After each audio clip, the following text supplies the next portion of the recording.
you why it was rejected when they rejected it? Oh, they just don't agree. Don't agree. Okay. I'm trying to understand what you think is the motivation here. I mean, is it lawyers just trying to keep the bill down? Are they trying to time people out so that people basically die before they get their redress? What do you think is the motivation here in those that you're negotiating with? I think there were a lot of loose ends when the scheme was set up, and these should have been nailed down to start with. I also think that ourselves, like the JFSA, or even the lawyers, weren't involved in the finer details or how the briefing of the government's lawyers who were assessing these claims, how they were going to be instructed to deal with them as well.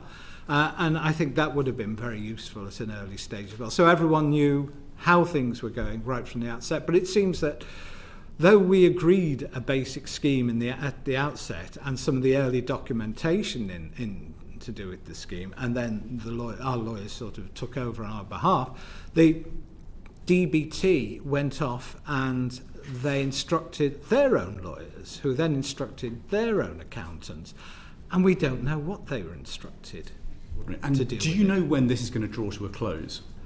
I wrote to the Prime Minister about a month ago. You did. You've written to him twice. I wrote to him initially about a month ago, and I said that it should be finished. It needs to be finished by the end of March 2025. A deadline should be set, and we asked for his help in setting this deadline. I never received a response.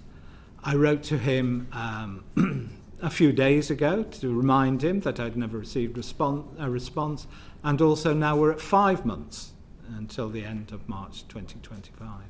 So the Prime Minister said on LBC on the 5th of January, he was obviously leader of the opposition then, he said this to the government. He said that the government should now, quote, get on with it, do at least get that bit right. But you've not yet had replies to your letters to the Prime Minister about setting a deadline. That's quite right. And deadlines do need to be set. You know, you can't have an endless piece of string in this. People have been waiting far too long, over 20 odd years. There's over 70 have died along the way in the GLO group in there. There are people, well into their 80s now that are still suffering and still having to put up with this as well. They shouldn't. They really shouldn't. What happens if this drags on for forever and a day? Would you ever go back to court with a crowd-funded campaign for justice? I would never say never. I mean, it is a consideration. I will not say I haven't spoken to people about this, but I do know if we decide to go down that route that we're going to halt the current scheme, and it's going to be at least another 6, 12 or even 24 months before it moves forward in that direction. Now that might be a choice people are prepared to take. I mean, we've got a group meeting coming up in a few weeks' time, and that's one of the options that we're going to discuss. That and a few other options as well. But we've got to move this forward, and hopefully after today, you'll be able to bring a bit of pressure to bear on them as well. It's the deadlines that need to be set in this. They're terrified of having deadlines set, the department. Thank you, Liam, and thank you very much for joining us, and it's wonderful to meet you. I wanted to just pull up a little bit more on what Liam was just saying, if I could, Sir Alan, because you previously spoke about how you don't think that the financial redress was either fast or fair, and I think you've been more than fair in your response to Liam, but I wondered if you could paint a bigger picture as to what do you think is fair, rather than allowing someone else to set that standard of fairness. What would you say if you were to write that standard? Well, I know there are people who are working their way through the scheme and who are achieving and settling their claims. And I believe, because I get letters and emails from them, that they've felt that they've had a fair offer or they've accepted a fair offer. But when you're starting, or when you're being offered a third of the amount in the first instance and all the rest of it, when your claim's been put together by professionals with the support of legal professionals, by the support of accounting professionals, and then you've got to, if you like, argue your way all the way from the ground all the way up in it, it doesn't seem very fair, does it, if you're starting from there? So it's a tough battle, and we shouldn't need to do that. And I think you've partly answered what I was going to ask, which was about how you feel other members of the Justice for Sub-Postmasters Alliance feel about that fairness. So some clearly think they've got a fairness, but what you are describing is that they're very different experiences of this. And have you got any sort of stories that you wish to share from the members of the organisation? Well, I think the lawyers will be able to give you sort of numbers involved in this, who are through and all of that. But the impression I get is certainly those who took the 75,000 offer in the first instance, and they've moved on. I think they've obviously felt it was a fair result for themselves in there, and they can get on with their lives because obviously their claims were relatively small. There then have been a proportion of people who also have lower ending, above the 75,000 but lower claims, and I think they're working their way through, and those have probably been resolved. And I know some of the more complex cases have as well. But the bulk of those that are left, the few hundred that are still outstanding, they're probably the more complex cases, and they're the ones that are going to take a lot longer to resolve, and there are going to be far more challenges along the way. Thank you. I may not briefly, and then Rosie Writing. Thank you, Chair, and thank you for being here today. Just splitting the kind of four schemes into two, so there's two with a C in it, conviction in it, OC1 and HCRS, and then there's GLO and HSS. So just focusing on GLO and HSS, where people were not actually convicted, if I'm correct. So in both the GLO and HSS, we're looking at a 75,000 as a kind of the headline sum. I mean, I think you've really answered quite a lot of my question I was going to do, which is that seems to be, given the misery that people went through, frankly, to be not very much money for the years and years of pain. And that is why, presumably, a lot of people are like, hang on, this is worth arguing about because 75,000 just doesn't cut it. And I'm not sure whether the DBT actually are on the same page on that. What's your view of that? Well, I think I think the 75k was a ban brought in because there were a lot of smaller claims in there, and I think that was a good option to sort of, a few thousands or something of that nature, or 10,000, 20,000. I mean, as I say, the lawyers will probably be able to answer those questions better than me on this. But there's been the banding worked well there, and possibly banding should be looked at levels above that as well, even if it only clears out a proportion of them relatively quickly. It could be an option that could be, explored quite quickly, I think, by quite a few individuals. Thank you. Thank you. Rosie Writing. Thank you, Chair, and thank you for coming in today. Jill, I understand you're here on behalf of your mother, Janet. I was just wondering if you could tell us a bit more about her story. I've wrote a little bit down. Am I okay reading that out? Yes, of course. Yeah. So my mother was a postmistress for almost 16 years. Like a lot of other postmasters, she was highly regarded in the community. Our first office, she won Best Post Office and represented the North East in the finals in London. Our next post office that she bought had the Horizon system fitted more or less after taking over, and the problem started immediately.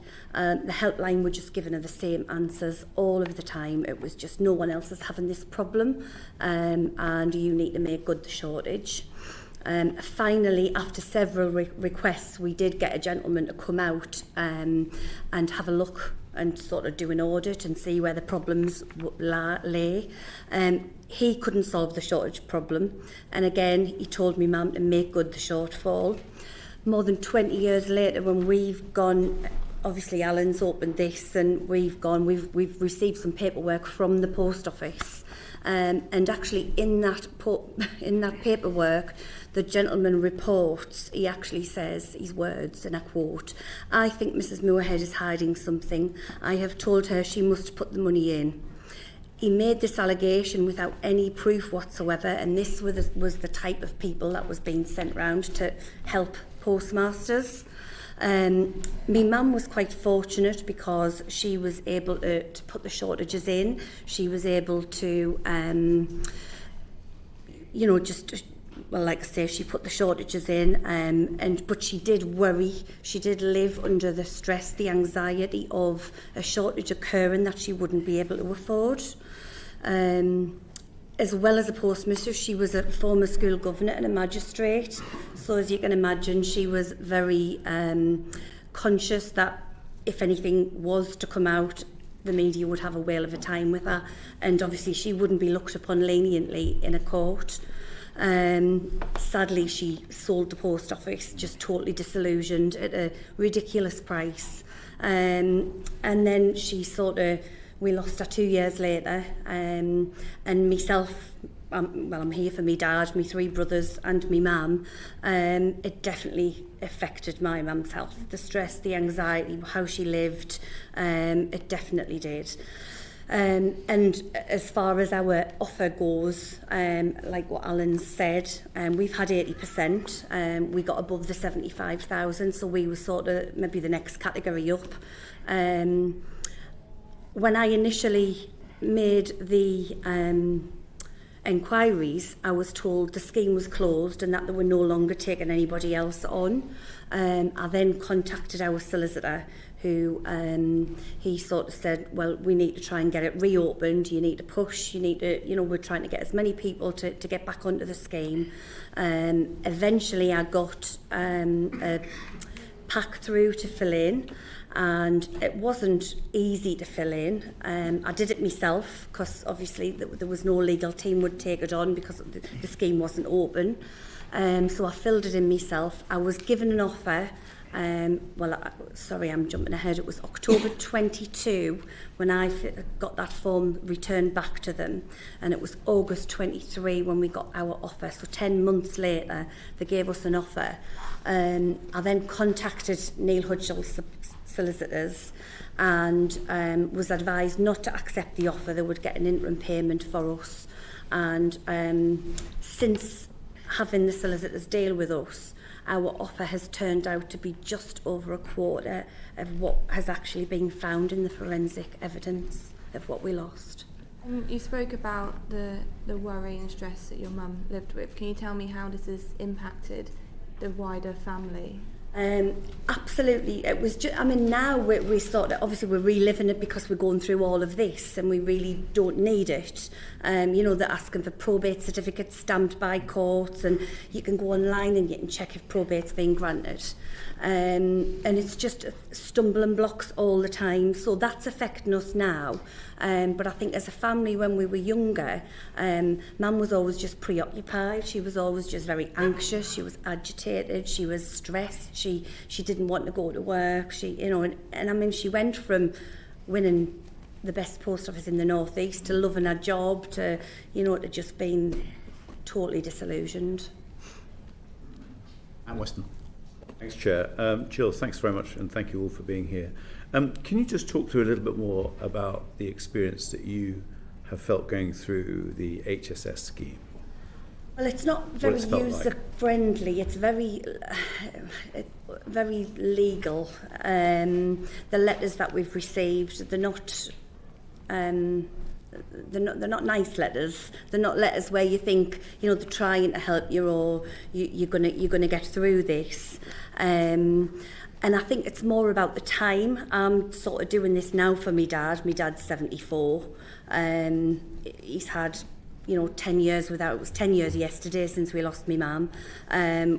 He's had 10 years of not having mum, and then the previous years before that, 11 in the post office, of just constant battling with shortages and it's just... When the post office first made you an offer, did you consider it to be fair? We did, if I'm perfectly honest, we did consider it, to be fair, because we weren't aware of what we'd actually lost. We contacted the post office and they sent us all the documents they had, redacted letters and what have you, accounts, but there was 5 years missing. There was 5 years of data missing. And then there was points of the claim that the solicitors have pointed out which weren't made aware to us. So, like for instance, cost of the property. You know, Mum sold it and she sold it at a loss to get out. But we didn't think that would have increased by the time she would have sold it in maybe years to come if this hadn't happened with the post office. So the points like that the solicitor sort of helped us with, and that's, like I say, increased our case. And our offer that we've received, like I say, it's a quarter, just over a quarter of what we've actually lost. You mentioned in your earlier remarks about the fact you submitted back in, was it October 22? October 22. And you didn't get a response until August 23, 10 months. Why do you think it took so long? I really don't know. I put it down to maybe the scheme being closed and them just sort of putting them to one side to see whether they were going to reopen it or not. I don't know. I can't answer that. Okay. You're talking about, I'm sorry about the loss of your mother 10 years ago yesterday. And clearly the anxiety played a big part, I'm sure, or can imagine, on her illness. You said that the lawyer told us that, your lawyer told us that the post office had said that stress really didn't play a part, and that you couldn't demonstrate or couldn't prove that had an effect. What was your reaction to that? I think it's absolutely disgraceful, because I really genuinely believe that the stress shortened my mum's life. It's been proven stress does, brings on all sorts. But yeah, I think it's absolutely disgraceful. You can't put a price on that. How do they know what they didn't live in the shoes? They don't know. The other thing that your lawyers have said is that in disclosure provided by the post office, that they laid blame on your mother for the shortfall losses. Can you tell us a little bit more about that? Well, we only found that out when we received the paperwork from the post office after I'd filled in the form. And so, like I say, more than 20 years later, and there was a redacted letter, and like I say, it literally said, I think Mrs. Moorhead is hiding something, and I've told her to put the money in. And so everybody that read that report, when he went back to the office, because he couldn't find any problems, he came up with this allegation to cover his own inadequacies, because he couldn't find the shortage or the problem.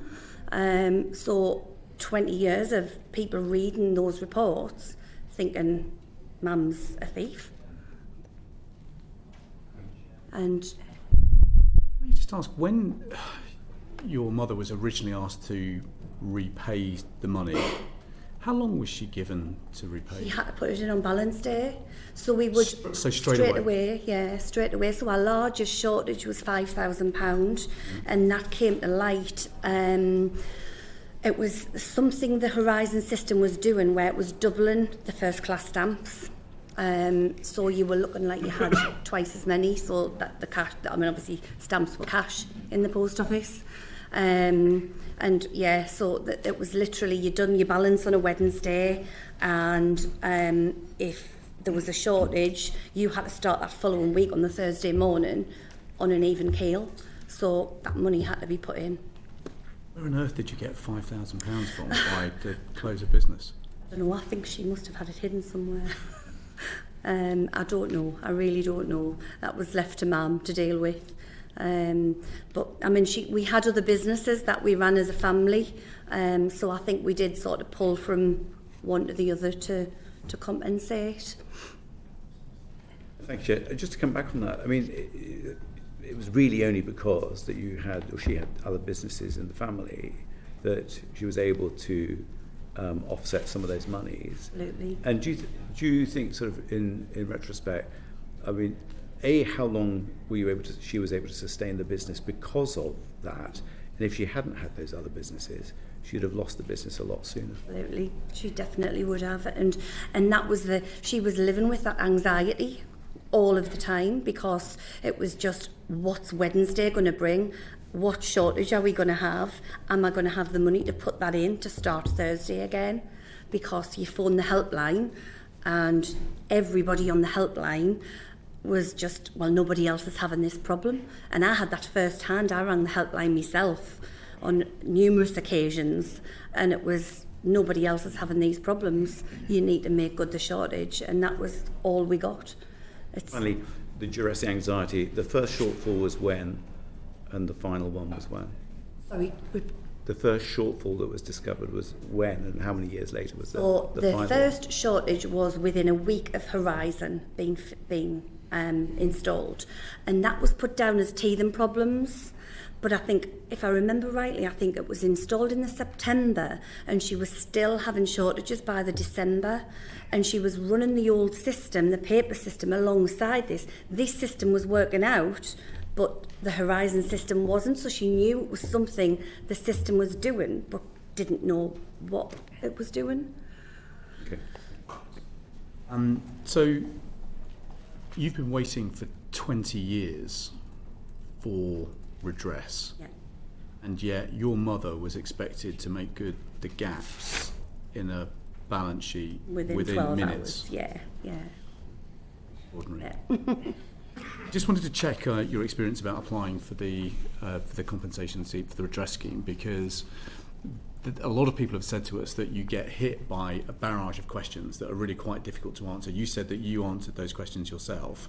Can you just tell us a little bit about that experience of trying to answer all those questions? It was really long-winded, and it was really in-depth, and they were asking questions of things like what the shortages actually were and how many times it occurred.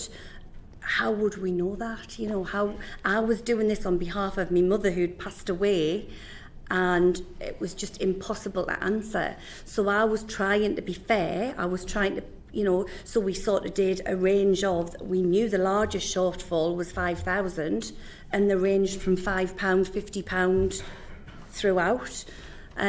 So like I said, I couldn't put a figure on that, so that was left to the post office, and then they came back and made an offer of what they thought. And like I say, our offer that we were given has turned out to be just over a quarter of what we've actually lost. You were kind of expected to be psychic when you were... Yeah, absolutely. Right. Absolutely. You're psychic? Not at all. Not at all. But how did you feel when you're being asked to put these numbers down? I mean, that doesn't feel very fair Well, to me. it was just a case of, what do they expect? What do they want me to do here? I haven't got a clue. I'm filling this in as best I can, yet they're ready to sort of jump on us for, you know, this needs to be sorted, that, you know, we need the probate certificate, we need this, we need that. Yet they were expecting me to know the figures from 11 years ago at the time. Sorry, 20 years ago. Yeah. Would it have made more sense, do you think, if you were actually given a bit of legal or other advice and support up front? Yeah. When you were filling that form in? Yeah, definitely. I think, I mean, it just goes to show that asking me for figures that they haven't even got themselves, because when I did get the data that we requested, there was 5 years missing that they didn't have, yet they expected us to know what we've lost.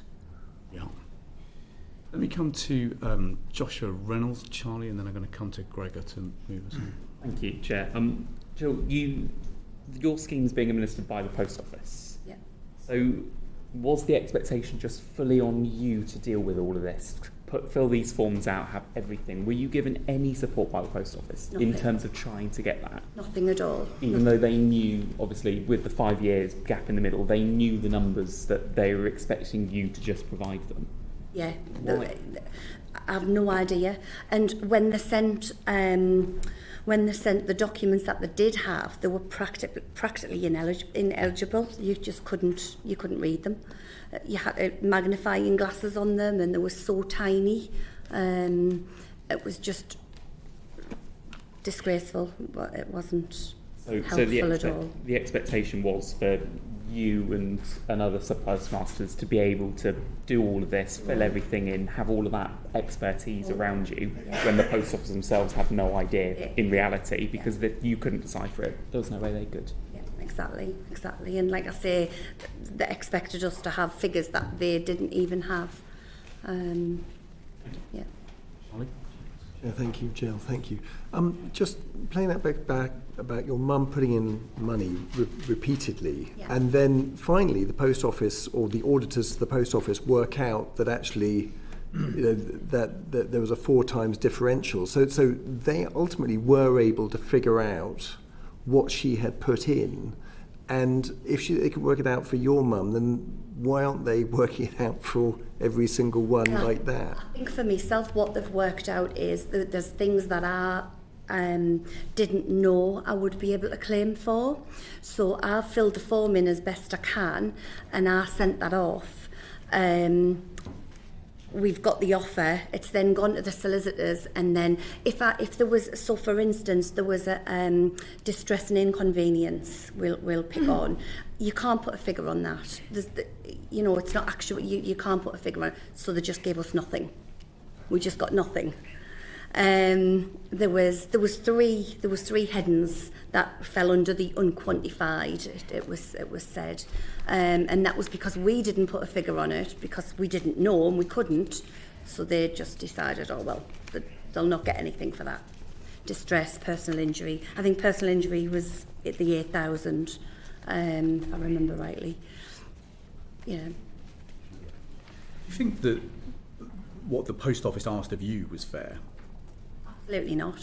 Absolutely not. No. And I mean, even if Mum had been alive and they'd asked Mum she would have known more than I did. They knew I was making the claim on behalf, and they knew I wasn't the postmaster. They knew I just worked in the office. So absolutely not. No, it wasn't fair. Did the amount of detail that they asked for, did that slow down your claim? Yes. Did.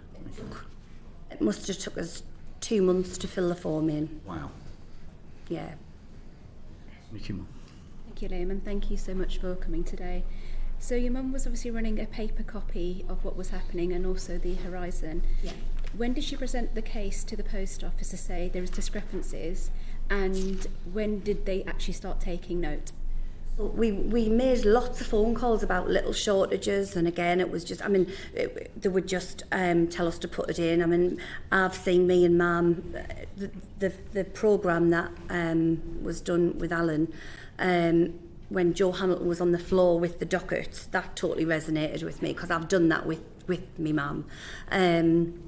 Yeah, so it was just... Sorry, can you repeat your question there? So, as you're running the paper copy and the Horizon, when did you first alert the post office saying there's discrepancies between what the paper's running and what is the Horizon systems are running? That was the December when the gentleman came out to the office and we showed him what we'd been doing, and he just wouldn't... How many times did you have to speak to them to say there's actually something wrong now with the system? When did you identify there's definitely the system problem?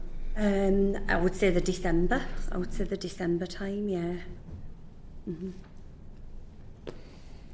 All right, sorry, just to follow up on that question. The person that was sent out to look at the books, were they an accountant? I don't know who they were. If it was just a gentleman that worked for the post office. No. And he sort of came out, done an audit, and yeah. So you don't know if they were qualified to assess a set of financial books in front of them? I don't know. Thank you. You're shaking your head, Alan. No, I did a Freedom of Information request about the qualifications of the so-called auditors that Post Office sent out. And there weren't any. There weren't qualified auditors as well. And also, they refused to allow people to bring in their own accountant to check the books as well. That was another refusal they always used to do. This whole process has been riddled with unfairness, and it doesn't feel like we've got rid of that unfairness. Just one last question before I hand to Gregor Poynton, which is, do you ever feel that as you were going through the application for redress, do you ever feel that you were given the benefit of the doubt or not? There was a little bit of the form that I was filling in, and I remember because Mum and Dad sold the post office for, I think it was about £31,500 less than what they'd paid for it 11 years earlier, so Mum could get out.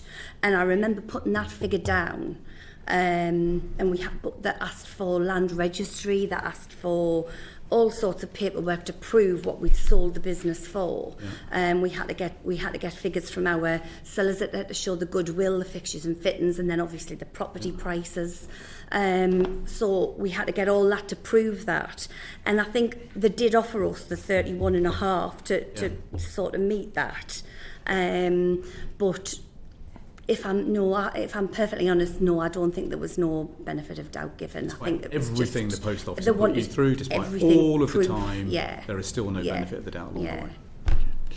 Gregor Poynton. Mr. Lewis, to you next. I mean, we're going to look at the administration structure of the redress schemes, but I think it's just important to hear the human story before we start, sir. So be keen to hear from you in terms of your story and the impact that's then had on you. Okay, well, a lot of what I heard resonates very closely. It's 6 years tomorrow that I lost Mum, and she used to work for me before her retirement with me in the post office. I ran the post office in Pecuniary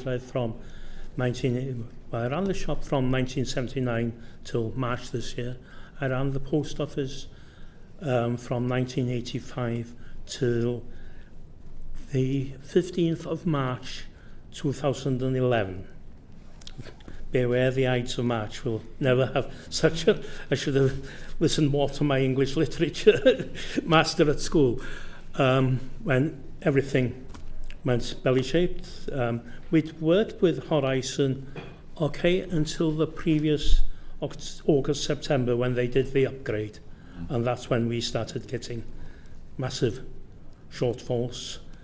I was a senior county councillor, and my MP, who's here today, sat on the same cabinet with me on Gwynedd Council, and public duties were my life.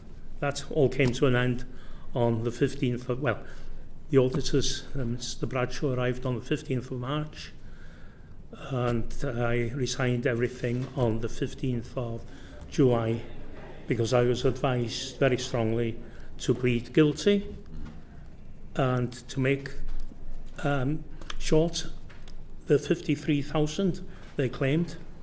My parents had to take equity release on their retirement house. They'd both retired after a long career. Mum was a school mistress before working for me in the post office. My father was an insurance broker and another county councillor before me. So we're well known in the community.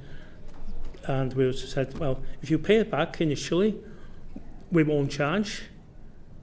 And then they said, oh no, we found out you're a county councillor, you'll be front page news, we're charging. And that was that. So I was pleading guilty to try and reduce the sentence. I served 4 months in Her Majesty's Prison, Altcourse, and it was dreadful seeing Mum and Dad having to come in and see that. And I felt more for them than for myself. I knew what I was going through, but they could only imagine. You know, having said that, I was lucky. There were postmasters who had to go through far worse prisons than Altcourse. Another postmaster from North Wales, Noel Thomas, he had to suffer Walton, one of the old type prisons. I'm not sure if I'd have survived that, but came out from Altcourse. The chairman of the magistrates came to pick me up from Altcourse on the day of my release. He saw a few of his old clients on that day. And then I just carried on running the shop with the post office, rented the counter from me for a number of years. And then I kept on running the shop, which the post office said was failing, for another 14 years until I retired on 31st of March this year. And in the meantime, I lost both my parents, had a divorce during that time, and depended on medication to get me through.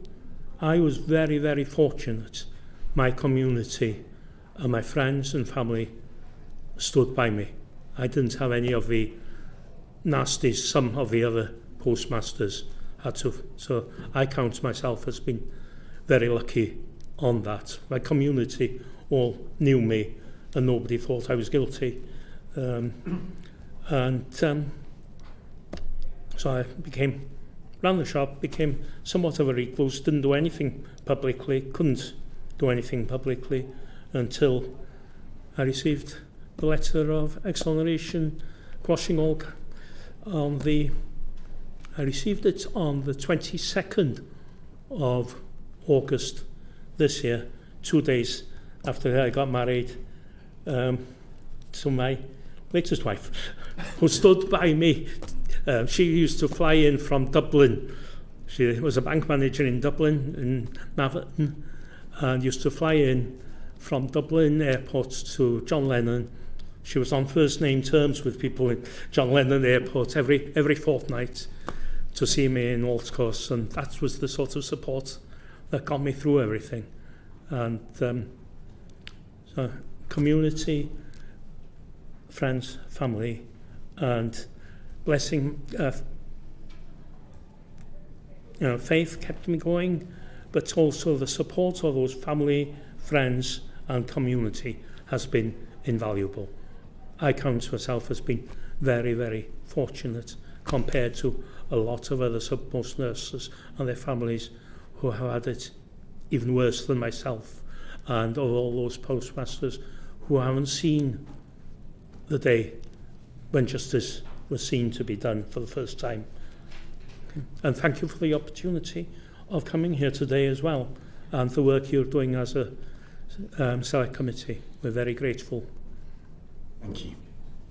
Mr. Lewis, you'd mentioned that the problem seemed to start when the upgrade came in. I'd be just interested to hear what you were seeing in that period, and if any communication you had with the post office about the problems you were seeing. My retail support manager was very good and was trying to get to the bottom of things and couldn't understand. And the line was, well, yes, we're aware of everything. Leave it with me, we'll see what we can do. And that carried on until the March when the auditors came through, and then when the heavy mob and Mr. Bradshaw, the investigator, came through and started making the threats and saying, well, yes, come up with a good story. Yeah. So you could tell there was something going wrong, but they couldn't. They weren't No. really helping. They weren't trying to get to the bottom of it on a No. discussed it on a sort of good faith basis. Mm. And then suddenly there was an investigator at your door, banging on the door, asking for the money back. And at that point, you mentioned you were looking to then find a solution. I mean, how were you able to? You said it meant your family were having to take money out of their homes and so on. So is that where you were looking to get to with that? Well, before that, because I was so concerned about it, I approached my MP at the time, and I approached my bank to see anything we could put this in to try and see that we could go through it. And there was nothing we could do. This was 3 years after the crash. So, and the only people that didn't support me through the whole of it were the banks. The banks and the post office didn't basically want to know. Joshua Reynolds. Sorry. Thank you, Chair. You've used the word fortunate and lucky, and I don't want to speak for other members of the committee, but when I hear you say those words, it's heartbreaking for me, because you are an upstanding member of your community, and the fact that you feel lucky and fortunate because it's not as bad as others experienced is truly awful. I want to talk a little bit about your experiences going through the Horizon Conviction Redress Scheme. How has that process been so far? Having listened to Alan and Jill, this started on letter of Poshing arrived on the 22nd of August. We were told that the redress scheme was in place and that we had a choice of taking the 600,000 or fighting for more, but that an initial payment of 200,000 would be made in 2 to 3 weeks. That was the understanding that we had, and that's my solicitors at Hudgels had. Started off, that was the first letter from Ministry of Justice. 2 weeks later, we had another letter from Ministry of Justice. They'd mixed up the reference numbers by case numbers. The case numbers on both letters were the same. So we're not quite sure what the situation within Ministry of Justice was. When the Department of Business and Trade finally agreed that they'd had the right reference number, which was the same one, they said, oh yes, they'd be processing the claim. That was early September. That was 5th of September. And we were told, yes, you're registered under the scheme. Nothing was happening. And the staff at Tracy and Neil Hudgell were brilliant in supporting me. I'm sure they must have thought that I was a pain, because I was asking them every week, anything happening? And no, they were having weekly meetings with the Department of Business and Trade. They were taking, because I'd been through an IVA after coming out of prison, they had to have legal, even though we furnished them with a certificate of completion, which went back to 2019, I think it was. They said, oh no, that's not good enough, we have to check, we have to have legal opinion on that. The legal opinion seemed to be slowing the whole process down again. Then we were so told, well, you can have the 200, or do you accept you could go for the 600 and draw a line completely. I said, and after what I've heard from the other colleagues today, I said, yes, we'll take the 600 because there's no fight left in me to go for forensic accountants, valuers. How do you quantify what the value of the post office was if it went for sale, and the property where I lived went for sale in 2011, and what it would be today without how long is a piece of string? So we decided, right, rather than fight, we'll go for the 600,000. Until last week, we had no inkling when we'd even get the initial payment. Lo and behold, it was announced, I think, after speaking with the staff here, that I was going to be in front of you. I think that was announced on the Tuesday. Oh, surprise, surprise, Friday morning, check the bank account, the 200,000 had arrived. Now, I try not to be cynical, but I'm finding it very difficult. Miracle of a select committee. And, oh yes, you have much more power than I thought.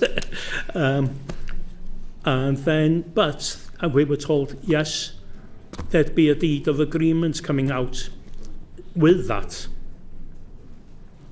Hudgels, by the day, are still awaiting that deed of agreement or settlement deed so that we could progress and get the rest of the settlement. And that's where we are as of today. And so you said that you've taken that, you've taken the deal with that 600,000 because you've got no fight left. Do you believe that that 600,000 takes into account all of that, in your head, that financial and emotional loss that you've experienced? Or is it a means to an end? I'm not sure. I doubt it, because the 600,000 includes the 53,000 that we put in, plus the interest of what that would be by now, during a period of quite high interest rates the last few years, during a period of austerity when interest rates went up.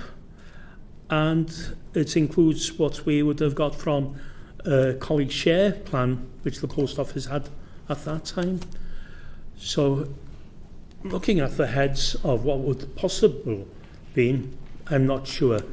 But as I said, after the experience of Sir Alan and Jill going through with the post office and with the DBT, I want to get on with my life and do other things rather than carry on fighting. The difference in my health since I had the letter of exoneration, I never knew how much it had taken out of me. Before that, I wouldn't get on the train to London, and never mind go out and do public interviews, etc., which I've done last few weeks. So I can't understand. In the meantime, I've come off most of my anxiety and stress medication, which had been going up. I was on the top end of things. Since August, I've been able to come off those. But the longer the fight goes on, I'm not sure. It's very difficult to quantify. It's slightly against us, so I'm just going to move us on just to some of the final things that we just need to check with you, Alison Griffiths. Yeah, thank you. First of all, thank you so much. It's been incredibly moving hearing your testimony. The question I'm going to actually slightly change the question I wanted to ask in light of what you've been saying, but the question I was going to ask, so I'm going to ask you two questions. First of all, do you have faith that the schemes are designed with the best interests of the sub-postmasters in mind?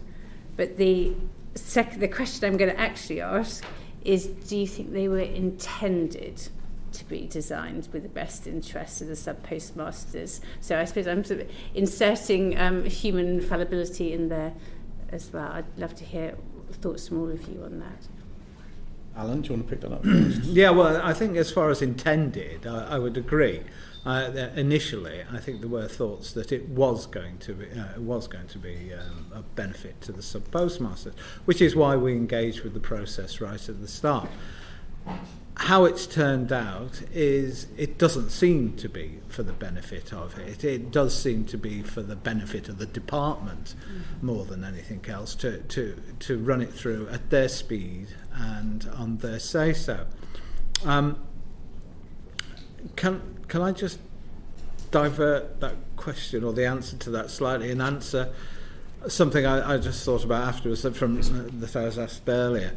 It was about the if we went to court with this matter, and I saying it might take 6, 12, another 24 months in there. But what I should have also added at that point was that if deadlines are not set for the schemes to be finished, then there's every chance, certainly, as I was saying, there were more complex cases now that are going to go through. If they run the full gauntlet of what's available or part and parcel of these schemes, which is, to go back and challenge them a few times in there, then to take it to a panel and all the rest of it in there. If 100 or 150 cases decided to do that, that could take years in its own right to get that far. So it might be quicker for us to go back to court and get an end of a 12-month sort of finish line that we know we can achieve. This is one of the reasons why we feel a deadline must be set for these schemes. Sorry, I took it slightly different. What was your perspective on that question? So on the question I was asking, whether you had faith that the schemes are designed or intended to be designed with best interests. I think the intent was there, yes. on paper, but I think when it's come down to actually dealing with it, there's just too much red tape, there's just too much they're just wanting proof of everything, and so no, I don't think it's got the best interests at heart for that reason. I have my doubts. I think that 3 things that still concern me. One is nobody has an idea where the 600,000 came from as a figure. Was it just a figure plucked from the air? In the recent budget, the Chancellor announced 1.8 billion for the whole package. The previous figure that we understood was 1.2. We don't know if that 1.8 is extra to the 1.2 or total, or is it does it include all the claims? Does it include the legal costs? We don't know. And then the other one, finally, is this business on timetable. I noticed yesterday the head of the 4 redress schemes at the post office told the public inquiry that, 302 million out of 1.2 or 1.8 has already been paid out. But by March 26, he expects it to be up to 1.5 billion. Now, a realistic timetable, thinking of the age of postmasters and what we've been through, I believe a realistic timetable would be March 25, not 26, for the whole settlement of, I think, that is the final message I'd give over. And if you think that these are for fairness for the postmasters, I think that's what I'd take from today and emphasise is, where did the 600k come from?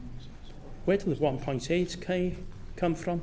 And where is the timetable to aim a finish line for everybody that's going through all this additional pain now? Yeah, very useful, thank you. Lastly, Antonia Bence. Thank you. So this is redress for what everybody accepts has been a massive miscarriage of justice. And it seems completely inappropriate for the processes to be so slow, so very legalistic, for the proof needed to be so high. I wonder if there were a way of doing this that could have a lighter touch in terms of the burden of proof needed and the weight that places on people to prove down to the minute detail their claim. And I wonder if you wanted to comment on that. I think for me, as far as that goes, so the post office know who were postmasters, who were postmistresses, and for how long. They know when the Horizon system was fitted. They know when the postmaster left. Within that time, they know, because of what's come out about the system, that the postmasters and mistresses have been cheated, and they need to deal with it. Anyone else want to pick up that question? Do you want to just put it again, Antonio? Well, I did hear the question, and I was thinking about it just then. And I think a lot of the comments that I might make, I think you're going to hear probably from the lawyers, the solicitors, yes. When and I think that it's probably more important to hear it coming from them. You'll believe it more from them than from me. Well, look, that concludes this panel. I want to thank you for the courage that you've shown, all of you, in coming forward and speaking today. This is not an easy thing to come and give evidence to a commission like this, and I want to thank you for your tenacity in pursuing this. What you've told us today is that after all of these years, even though you may have had minutes or hours to make good shortfalls, after years and years, you've still not had the redress to which you're entitled. You've told us that there's not enough help up front in actually putting the claims in. You've told us that fairness is getting lost when offers are put on the table. You've told us that it's a mystery, frankly, as to how some of these numbers are conjured up. And you've told us that there's a really clear need for deadlines around this process. And there's a real risk that if we don't have those deadlines, then sub-postmasters who have already suffered so much may be forced to go back to court. Thank you very much indeed for your evidence today. That has been invaluable. That concludes this panel. Order, order.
Order, order. Welcome to the second panel for today's inquiry into fast and fair redress for the sub-postmasters.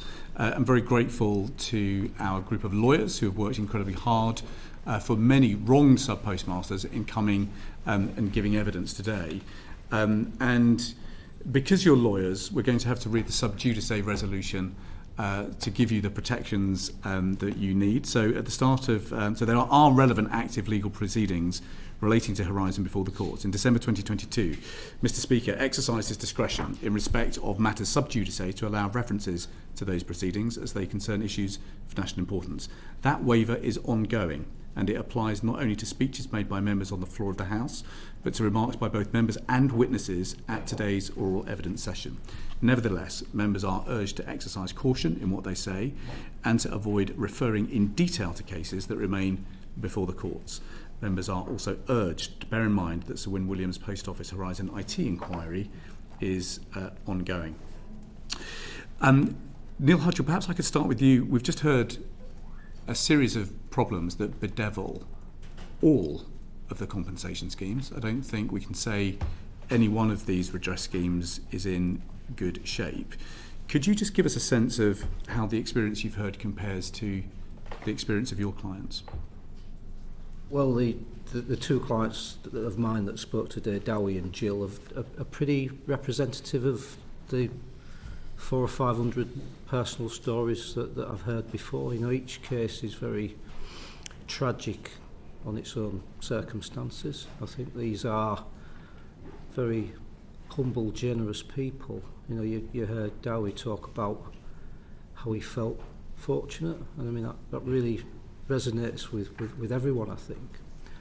And therefore it's all the more crippling when they come to a compensation process that actually heaps more injury on them. I think that we've discussed this before. That you think the redress schemes as they're designed today are heaping injury on injury?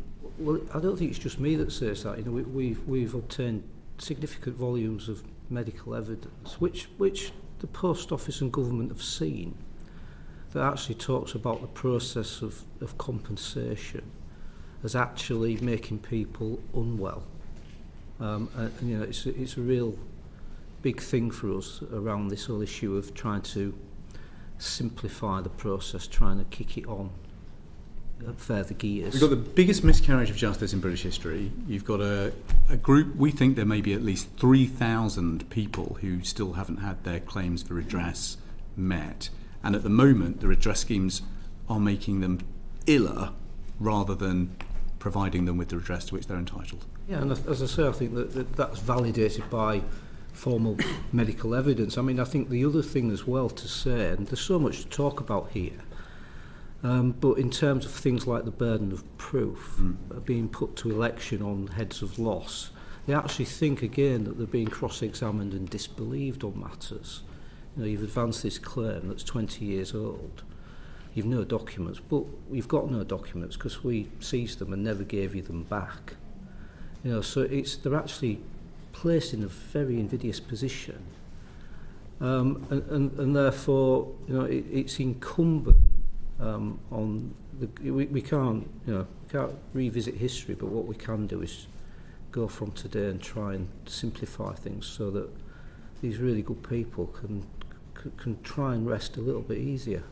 James Hartley, is that your experience? Is this the experience of your clients too? Yeah, I'm sorry to say it is.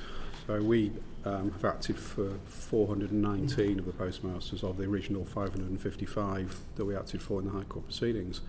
And unfortunately, yes, there are elements of similarity between what they are going through now and the legal process they originally went through to defeat Post Office. I mean, we have obtained 242 medical reports, almost all of which have identified medical conditions that our clients have suffered as a consequence of what Post Office did. So these are real human issues. I'll give a couple of examples in due course as to the sorts of situations that can add to the stress. And right. What about your clients? Well, sir, I mean, before this meeting, you sat down with a group of postmistresses who've flown all the way from Northern Ireland to attend this committee. And during that meeting, they wept as they spoke to you, describing not just the financial losses, but the loss of dignity and their good name, which burns within them to this day. And they sit behind me. During that meeting also, I read you an email sent to me at 2 a.m. last night by Mr. Mark Kelly, who has travelled from Swansea today, where he spoke of his head spinning, having received one of these reasons for further information letters very late in the day, stopping the clock on his GLO offer. That's supposed to be done in 40 days, stopping the clock at the late stage, asking him all sorts of ridiculous questions that he's incapable of answering and which the Post Office have the answers for. So, Mr. Byrne, you, and indeed many members of the committee, you understand only too well the utter devastation that has been caused in every single community in this country, because of course all of us know a victim of this scandal, because all of us have a postmaster or a postmistress a few hundred yards up the road from our homes. Thank you for helping set the stage. We're going to go into each of the schemes now in a little bit of detail, because we need your help in developing recommendations for ministers about where the problems still lie. So if I could have the first slide on the GLO scheme, and I'm going to ask Matt Weston to lead the questioning. So, is it going to come up? Or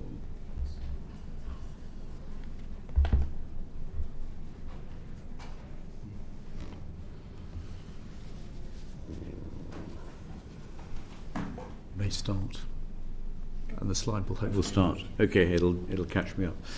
Really, just James, Mr. Harley. I understand you were before the committee before, and at that time you spoke about areas where you felt that the offers weren't fair, and I just wondered what improvements have you seen since then?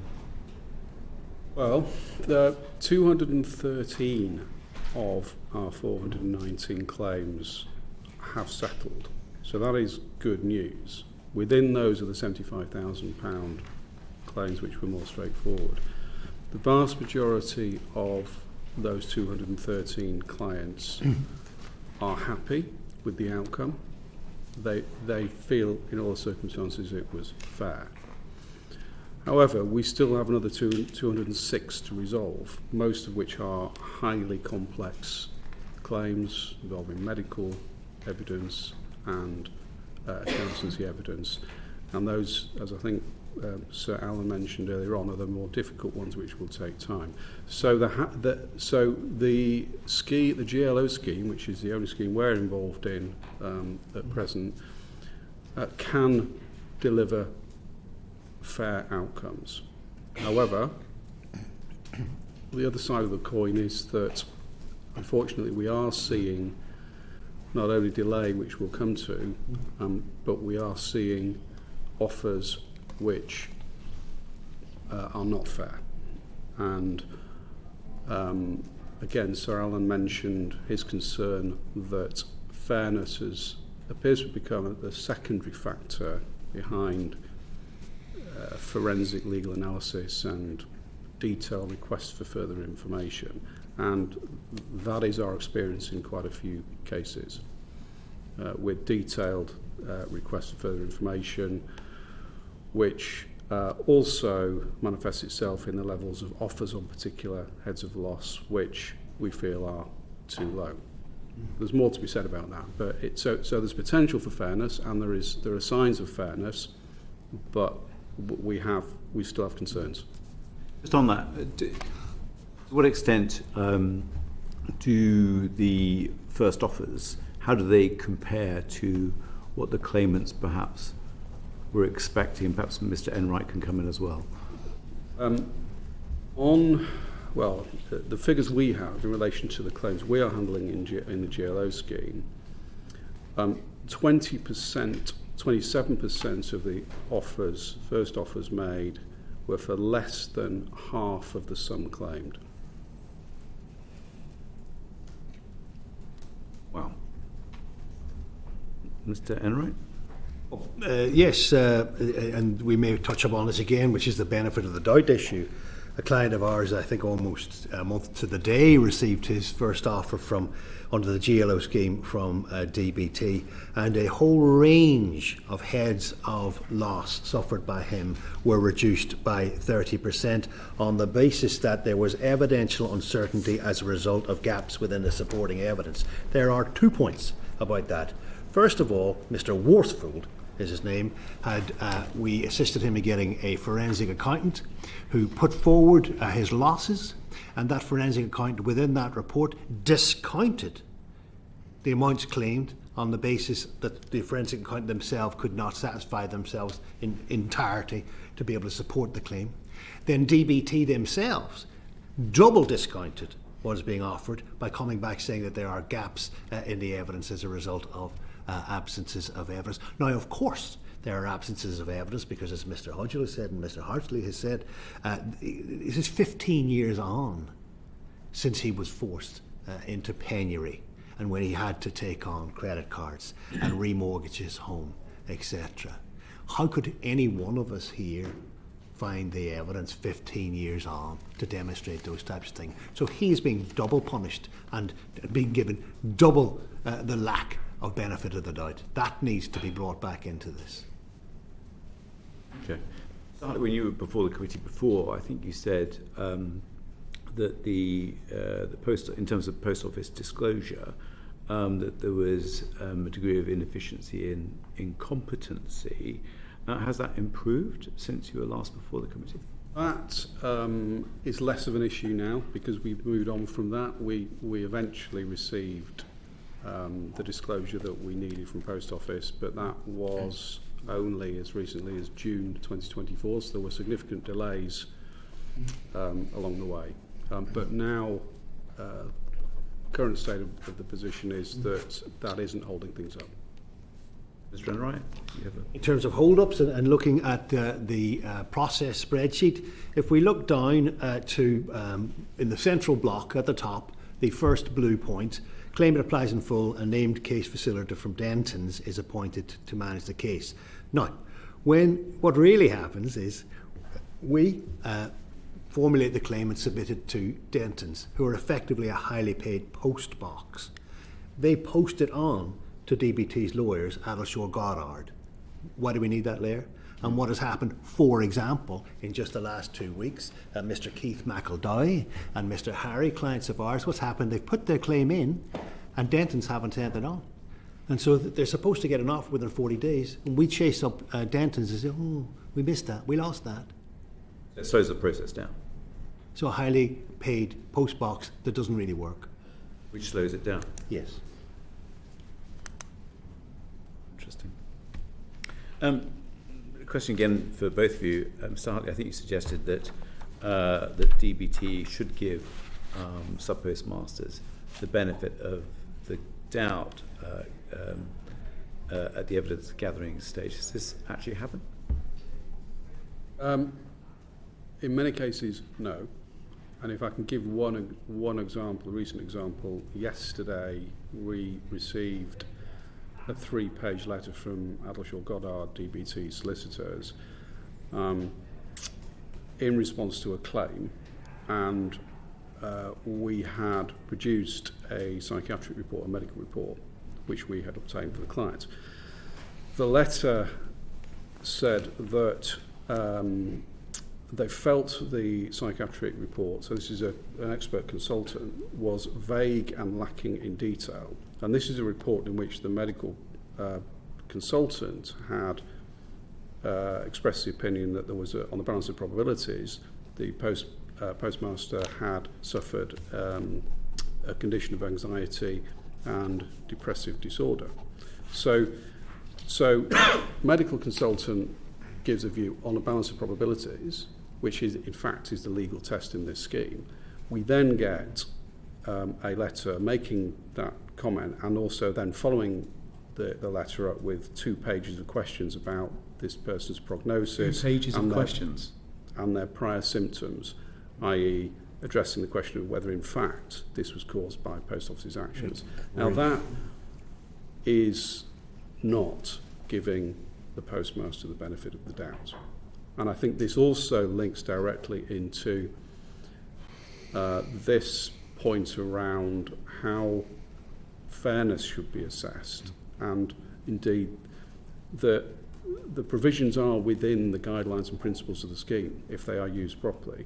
So the guidelines for the panel, the independent panel, expressly say that the panel and the panel's approach should be the same as DBT's. The panel should approach cases with a holistic approach. In other words, looking at the case as a whole, looking at the postmaster's situation as a whole, and then arriving at a fair result based on legal principles. Now, DBT will, of course, say, well, to arrive at a fair result, one has to follow established legal principles of evidence and causation, etc. To which we say, yes, but in the relatively large bracket of legal opinion on a particular head of loss, UDBT should be offering at the very top of that bracket on cases by giving the benefit of the doubt, and not taking an overly forensic legal approach. And to get to that result, DBT, we say, need to instruct their lawyers to take that holistic approach. Just on that medical submission, the 2-pager, have we seen that, Chair? Or? No, we haven't seen that. Okay, be useful to see, I guess, wouldn't it? Just in terms of the dealings, Mr. Enright and Mr. Hartley, your dealings with Adelshaw, Goddard and Denton's, have you had any positive experience in those dealings? And if not, why not? I'll deal with Adelshaw's first. Yes, they have, for example, on particular cases, pick the phone up to us to have a discussion about a particular case, rather than setting out details in what can be very stressful letters that the client then sees, questioning, well, the sort of example I gave to you. So yes, there absolutely have been positive instances. So it is not all negative. And of course, as a firm of solicitors, Adelshaw's must follow instructions of their client, DBT. So all roads lead back to DBT, in fact. If DBT instructs Adelshaw's or in any other law firm to set the bar in a different way on evidential requirements, that is what that firm needs to do. As for Denton's, we may talk more about this, but we don't feel that Denton's have been deployed by DBT in the way that we envisaged at the beginning of this scheme, which is to take a very proactive approach to finding the middle ground between the parties, finding a mutually acceptable resolution, which is precisely what the scheme guidelines and principles say Dentons were instructed to do. We don't feel that's happened, and we don't know why it hasn't happened, but we can only assume that DBT haven't given instructions to Dentons to operate in that way. I feel there is a big opportunity still for Dentons to take a significant role in resolving cases quickly and fairly. If I may add, I think Mr. Hartley touched on the core of the problem. A lawyer, solicitor, will always, is professionally bound to act in the best interest of his client, and for example, therefore, if you're representing someone, has to pay out compensation to try and pay out as little as possible. And what you need in the circumstances like this is a strong client. The DBT needs to be a strong client and direct its solicitors to act fairly towards a fair outcome. DBT needs to be the driver to say, you might be able to argue the pennies here. We don't want you to. We want you to take a fair view on it, a generous view on it, and drive towards a settlement. That's what's needed, a strong client. DBT needs to be a strong client. Are you surprised they're not a strong client? They are. See, I think the Guardian reported on the 24th of August that the Post Office, etc., had spent £250 million on lawyers. Certainly we didn't see much of that, but they're hemmed in by walls. We have two sets of city lawyers, Dentons and Addleshaw Gollards, representing the GLO. Why do you need two sets of city lawyers? How about one? If I may add that DBT, I suspect, will say to the committee later this month that they, as guardians of taxpayers' money, they cannot simply take a view and look at claims through the lens of fairness from the postmaster, because they've got to somehow apply some rigour to deployment of money. And I think everybody understands that as being a factor that needs to be borne in mind. But that, in our view, does not prevent DBT from making offers at the top end of a sensible, justifiable range in the way I described. That is entirely consistent with responsible spending of public money, in our view. The final point on this, and this is according to the financial redress data. I think DBT is still outstanding something like a couple of hundred claims. When do you expect those to be submitted? Are you referring to claims still to be submitted to that? Yes. Yes, and speaking from our perspective, we have 69 claims still to submit, because there's been a lot of work going on medical reports, financial reports. So 69 still to go in from us, Freeths. We've committed to DBT, and we can confirm this to the committee now, that we will have submitted the vast majority of all the claims by Christmas. Vast majority being 90%? 95%. So we've got 209 outstanding claims. You think that's going to come down close to zero on the GLO? I can only speak for the 69 that we've got outstanding. Of those 69, I would say over 60 of those will be submitted by Christmas. There may be the odd one, individual postmasters who've got particular vulnerabilities, particular challenges, or there may be other reasons where a handful may take a little bit longer. Right, we're going to speed up a bit, folks. So Charlie Maynard, over to you. Afternoon. So Alan has called for all claims on the GLO scheme to be complete and paid out by March 2025. Do you think this deadline would be helpful? If not, why not? And just to add to that, do you have any recommendations if that date was picked about what steps need to be taken to hit it? I start on the GLO scheme, and I have discussed this with Sir Alan. My own view is all offers to be made by end of March 2025 by DBT is realistic. Offers, that's a different perspective from resolving all claims by end of March. I agree, for the same reasons. There are some individuals who are extremely vulnerable. those cases may take a little longer. Okay, thank you. Are there other targets that could be set to help accelerate the speed of redress? Yes, the 40-day time limit for an offer under the GLO scheme. What we've been seeing happening recently is that a claim is submitted and 34 to 36 days into the time limit period, the DBT or Adult Show got it raised what are called RFIs, requests for further information, and restart the clock. Those RFIs should be identified in day 1, 2, or 3. Thank you. And if I may, Chair, coming into this cold, or relatively cold, everything seems to start at the kind of the claimant's end, and a lot of onus on the claimant to put bundles of information together. How much visibility, I just want to double check this because I think you touched on it and I want to confirm, how much visibility do you now have in terms of full transparency of all the information the post office has? Well, GLO, again starting with the GLO scheme, post office not involved in that scheme at all. So it's DBT. I understand that DBT is administering the scheme, but essentially the post office, they were postmasters with the post office. So in terms of just seeing inside their systems about what they have on their register for Horizon per postmaster, do you have full visibility of all that information? We don't need to in the GLO scheme. We have all the information we need. It may be different in... I would just add that, and we've discussed this with the Chair, that 18 months was missed at the start. The ex gratia scheme was announced in the 30th of June 2022. Didn't actually become fully functioning really until Christmas 2023. So if we hadn't lost the 18 months, all the claims would have been over by now.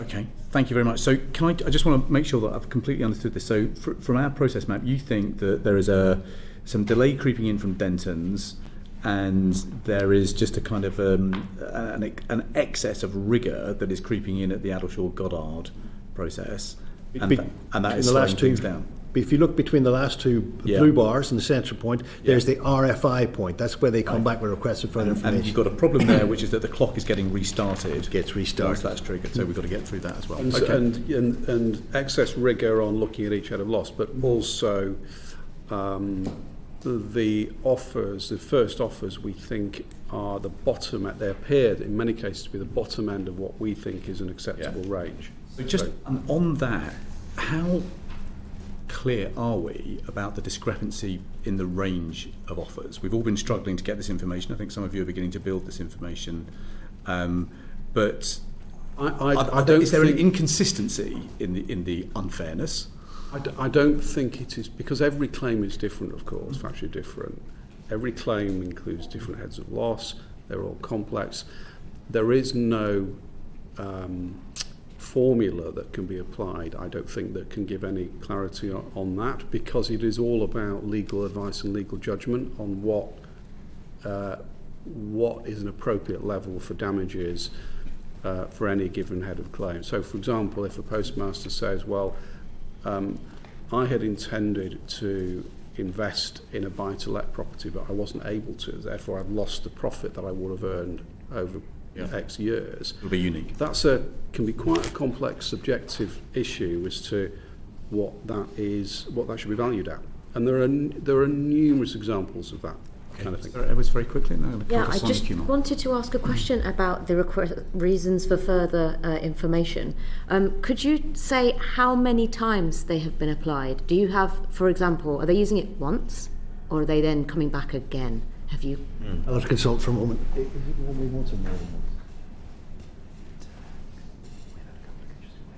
Just while Mr. Enright, I mean, from our perspective in the GLO scheme, it tends to be only once, but it tends to be quite a comprehensive one. Right. Normally once, but in some cases more than once. Okay. Thank you. Thanks for clarifying. Thank you, Chair. My questions are to Mr. Enright and Mr. Jill. Do you have any concerns with how the HSS is progressing, and could you outline what they are? HSS? Yeah, HSS. Right. Where to start, I think. There are a number of fundamental concerns. I think the first concern is in the raw numbers. So at the minute, there are about 1,400 outstanding claims that have passed the eligibility test that are waiting for an offer. Now, offers are made by the panel, the independent panel, and presently they're sitting twice a week, so 8 to 10 times a month. Through each sitting they get between 5 and 10 cases determined.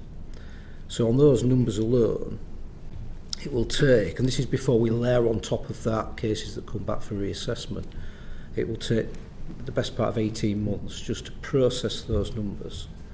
Now, that's the first point to make. Government hopes to wipe a lot of that away with the £75,000 fixed sum offer.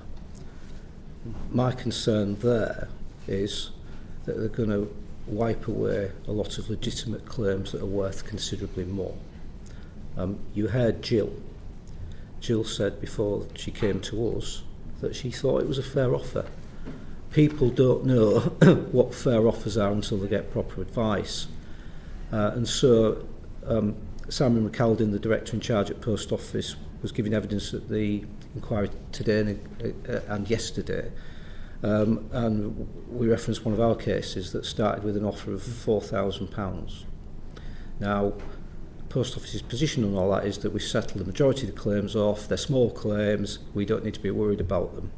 But that makes dangerous assumptions, because the original scheme was framed as the historical shortfall scheme. So people claim shortfalls, but they didn't think about claiming consequential losses, because what follows from a shortfall is suspension, dismissal, loss of employment, loss of your home. So to come back to the example that we came up with yesterday, initial offer of £4,000, revised offer of £133,000, and that offer is still nowhere near good enough. So the problem of the £75,000 package is that it may sweep away a lot of cases, because those cases will not be eligible for the appeal mechanisms that's coming down the line as well. So you sign away an appeal right. The other problem with that is that you're not entitled to legal costs for advice on the £75,000 offer. So there's a real mix of issues around that. And then beyond that, and your sort of very helpful diagram sort of demonstrates the process, but there is wholesale deviation from the process. And that's been done at the Post Office end of it. So rather than offer from panel into dispute resolution, they've decided that the majority of claims that are resubmitted go back through panel reflow.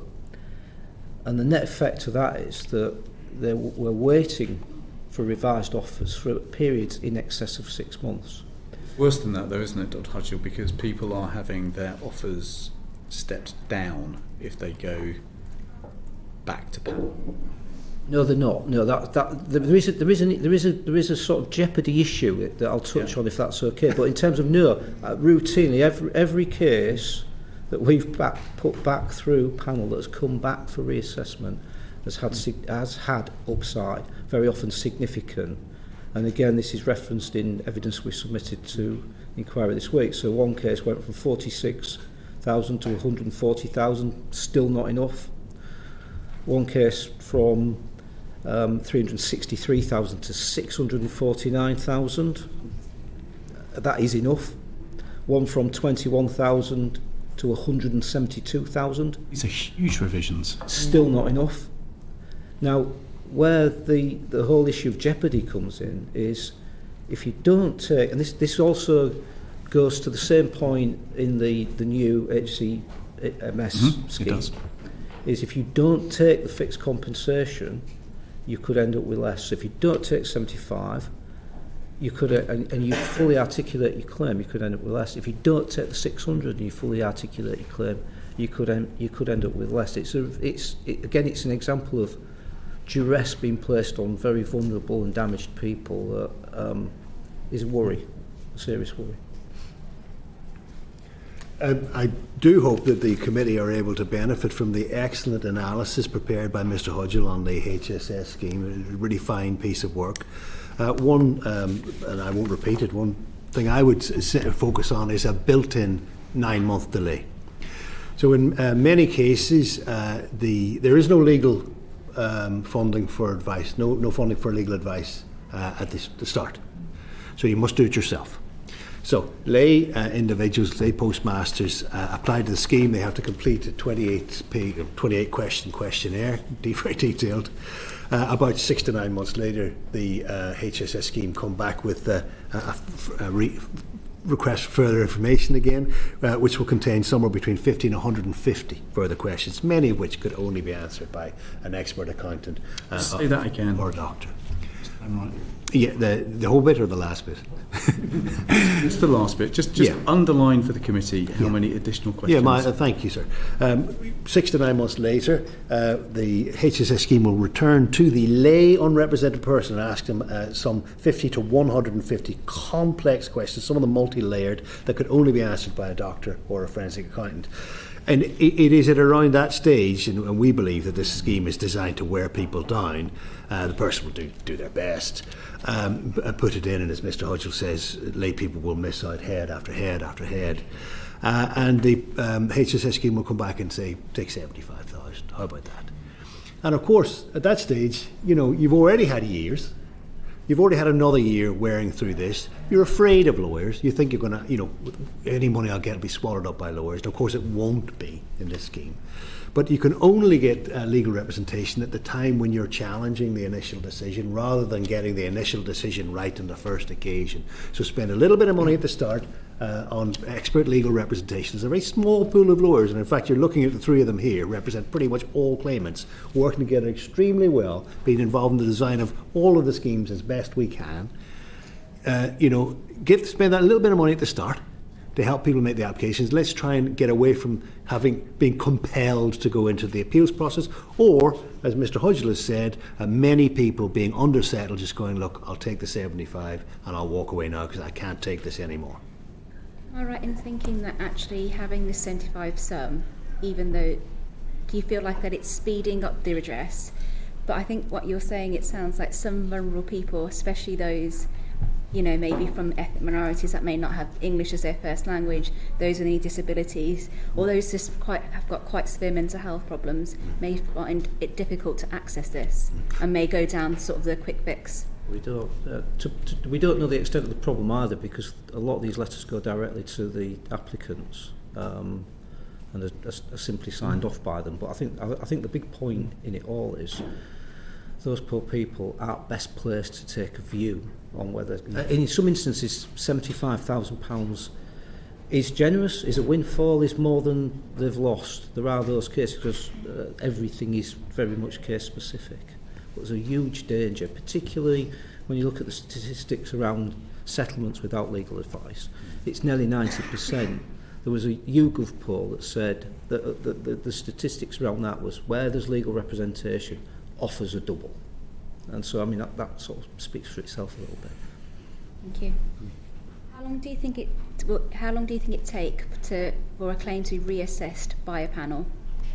Again, it's case specific, but on average about 6 months. And it says in the terms of reference that the aim is to convene on a weekly basis. Do you feel like this is happening? Well, I think the panel are meeting weekly. I think the problem is the panel can only scratch the surface of the volume of work that's needed. I do have a solution, and it's a solution that I've shared, is that the scheme should stick to the rules. The rules do not provide for panel reflow. They provide for dispute resolution. Our experience of dispute resolution, on the whole, is positive. What you find is if you get a sub-postmaster in the room with the right people, and there are some people, it's important to give credit where it's due, there are some people within the post office organisation that want to help and want to reach a resolution to stuff. You get two people or two sides in the room, and you can achieve so much more. Unfortunately, the process, as it's drafted and as it's implemented at the minute, is too adversarial and doesn't give that opportunity for the sides to get together and actually reduce the areas of dispute. What you find that most sub-postmasters who want to put things behind them are happy with a valuation. It doesn't necessarily, they don't have to squeeze the pips and get every penny. If they get to a certain position where they feel that they can move on with their lives, then that's where they want to get to. So abide by the rules, forget the panel reflow, and resource up the ability to mediate or go through another form of escalation or roundtable meeting. Move to that sort of external mediation, and are there any concerns of that stage? External mediation, I can't give you a specific number. I can tell you that it will be incredibly low. I don't think 10, 12, 15, at a very low number. And how many claims have moved to sort of the civil proceedings? And none have reached that stage. Okay. That's really helpful. So basically, the big bottleneck, we've got a couple of bottlenecks. So one is we've got a lack of advice at the front end, which is creating some problems. And then we've got this problem at the panel stage where the flow through is just nowhere near fast enough to get us to resolution. Thank you. Alison Griffiths. You've probably answered some of this, but if there's anything else, what else could be done to ensure the HSS is running smoothly and fairly? I think it's resource. It's just getting enough sets of eyes in the right place, assessing the value of claims, making offers, and then getting into a simplified process that sort of reduces the legal confrontation. I think it's time and resource. Because you mentioned mediation earlier, is there enough emphasis being put on the mediation stage, notwithstanding what you talked about going in at the front end? Yeah, I'm talking about mediation in the broad sense. It doesn't necessarily have to be a formal mediator. As I said, there's some good people at Post Office. We have had instances where we've got in a room with 2-3 people from Post Office. They've heard the story of the sub-postmaster, because that's obviously incredibly powerful, and very often the information that's elicited actually gives them the opportunity to say, do you know what, this person does deserve the benefit of the doubt on X, Y and Z that they've not been able to document, that the panel has thrown out because of the lack of documentation.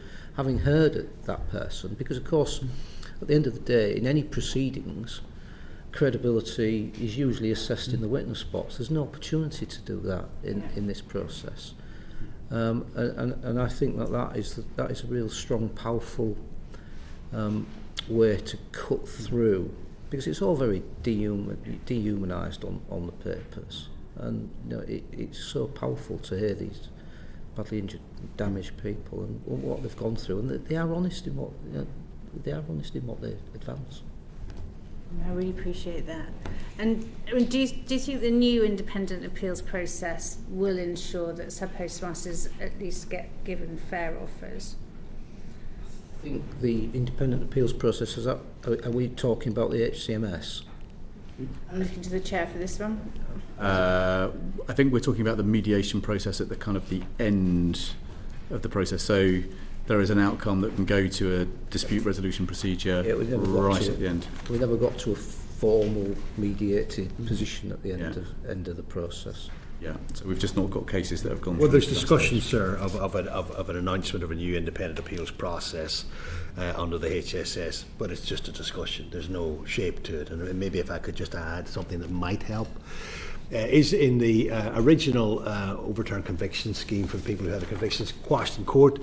Sir Gary Hickinbottom, a former very senior High Court judge, sits over that in an independent capacity, has a firm hand upon the tiller of that, and therefore it is doing well because he's well able to case manage.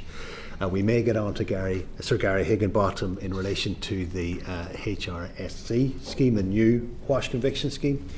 Which for some reason Sir Gary's not going to oversee at the moment. It seems that Denton's are.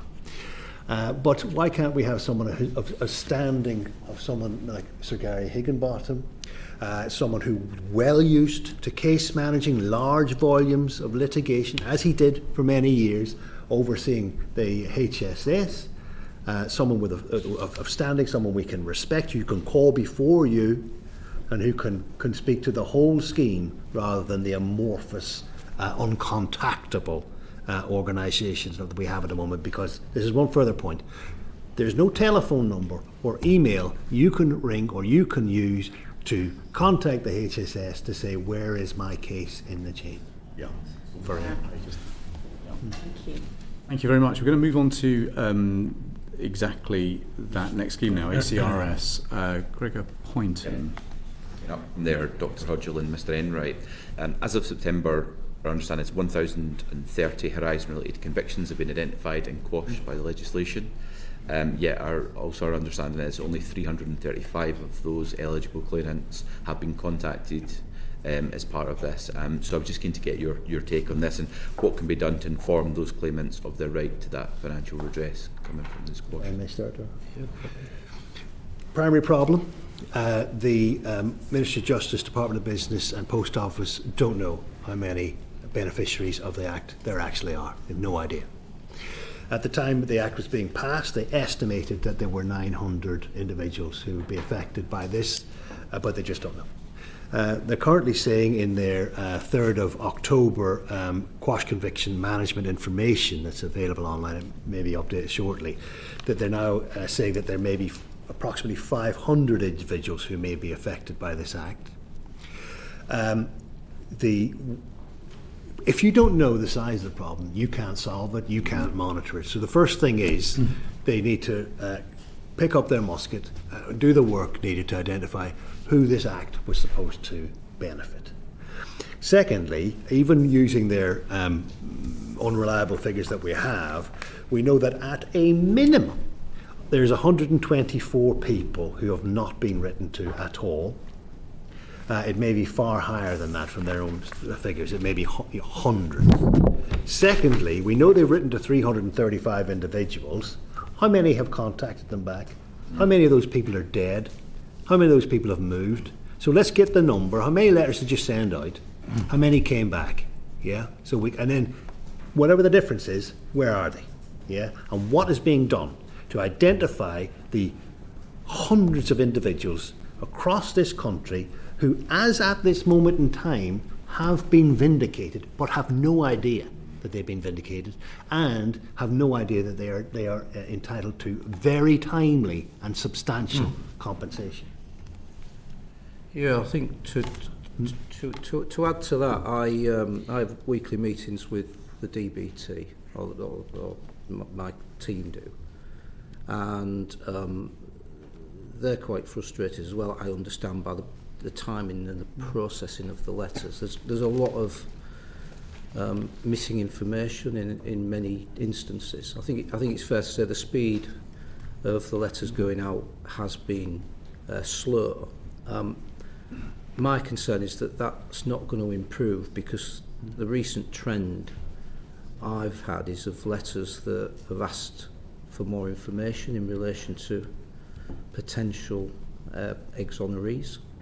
So I don't know how many more on top of the 335 are going to get clean letters of exoneration. And the obvious concern is that this has all been in the public domain for 6 months plus, that people have had convictions quashed in July, and they still, in many instances, don't know that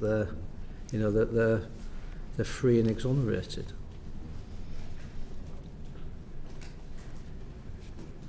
Just finally on that, I mean, you talked about them picking up the musket and getting to work. Is that really? Are there any data sources then? There's yes. Available. It's just that they've not chosen to rigorously pursue that data and to find who these people are, where they are, and get communication out to them so they can begin to be part of this process. We've had meetings on this issue, and we've been very clear to them.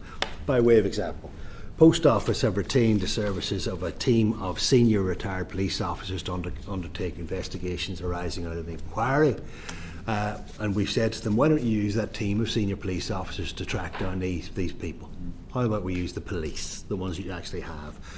Why isn't there a national and online campaign to identify these people? Because let's be clear, people in this room, the interested people here know it, they understand what's going on in Westminster. Ordinary people who are trying to pay their gas bill, etc., are not monitoring the proceedings in this room. They don't know.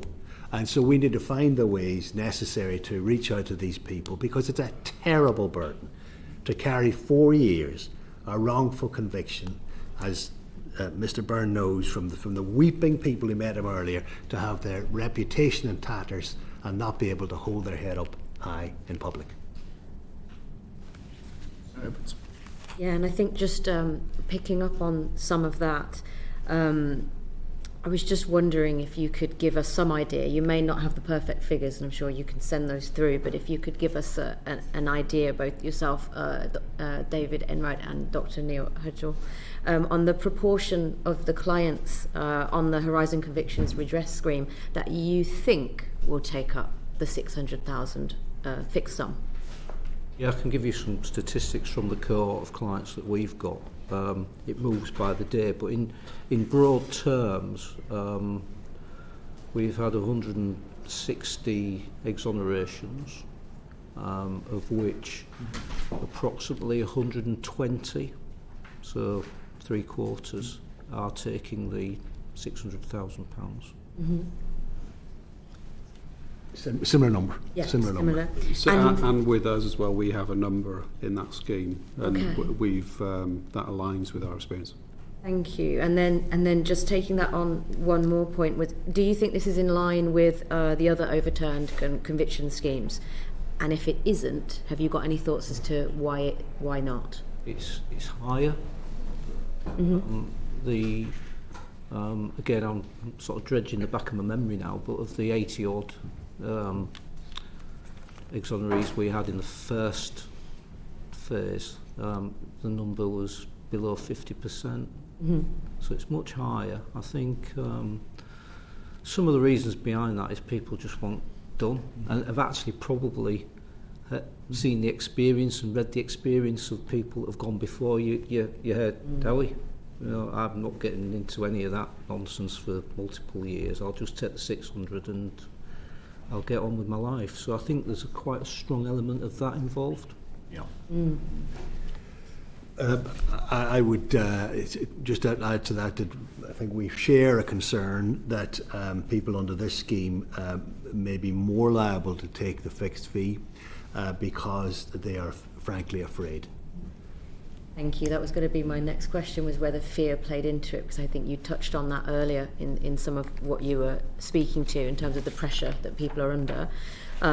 So you do think that there is a proportion. Do you think it's a higher proportion that are being impacted by that? I think very, very probably, and that fear goes to this side of the fence as well. They're fearful of any professionals. You know, they've been so badly let down over so many years that they fear anybody in a suit, including claimant-owned representatives. Mm. And then just lastly on that, have any of your clients progressed to the first stage offer yet under that? And if so, could you describe some of their experiences or your own sort of? You mean to have the claim fully assessed? So yeah, progress to that first stage under those schemes. Lots of people have had the interim. Mm-hmm. A number of people have had final payments, but at the moment nobody has entered into the fully assessment, because we need to get the full history to understand, because remember again, there's jeopardy at play here once we enter into the fully assessed, because documents trump memory. So someone might think I earned X, Y or Z, when actually you get the documents and the numbers are significantly different. Mm. So we've got to be really careful to make sure we do some sort of assessment for them. At the end of the day, it's client's decision, but ultimately we would advise them that it's premature to elect, because you're rolling the dice on something where we can't properly advise you on how the true numbers look. Yes. Maybe end on a positive? We've got a couple more questions, but you can... Let me come to John Cooper now. Thank you, Chair.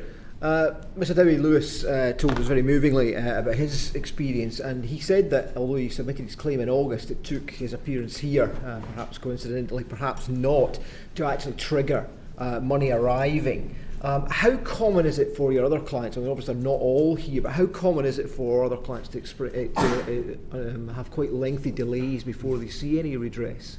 Oh, it's more common than not, for there to be delays. Everything can be truncated and shortened. Just following on from that then, so have you any sense of why that might be? I presume you're in the dark, really. You've no idea why it takes so long. Is there any reason that you can see or any common theme that you might have picked up? I think one of the big things is putting enough people in the right places to blitz it, I guess. I mean, I think at the minute, as I say, government's eggs are in one basket in hoping that this £75,000, this £600,000 package cures all ills and takes away as many claims as possible. Thank you, Chair. The Chancellor's announced in the budget that 1.8 billion for the Post Office financial redress.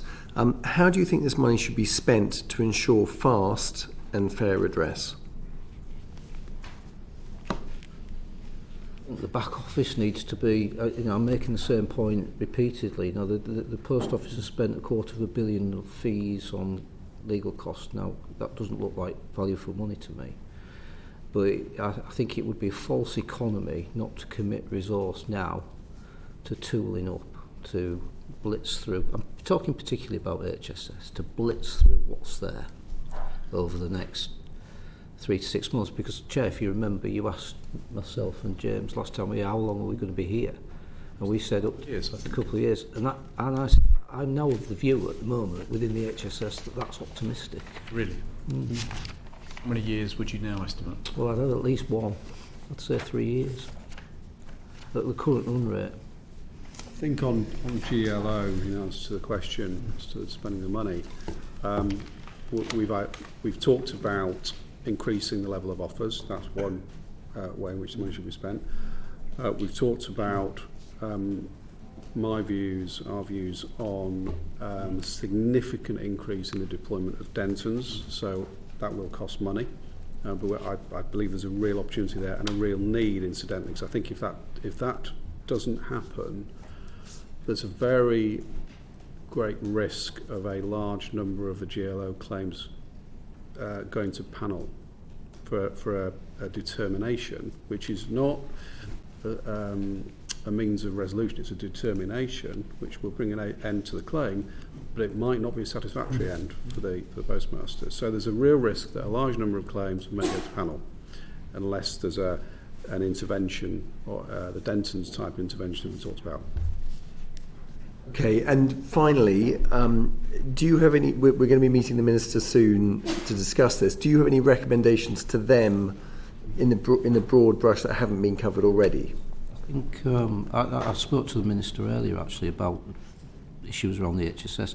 If I can put on your radar today, conscious that time is tight, that some of that budget needs to be allocated to scoping out potential redress for capture-related victims, which at the moment there is no redress. There's reports that suggest it is a problem of similar magnitude in some respects to Horizon.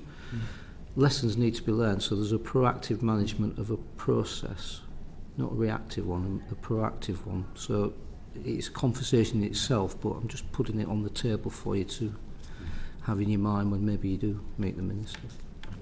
Thank you very much, Antonio. Anything else you want to wrap up with? No, perfect.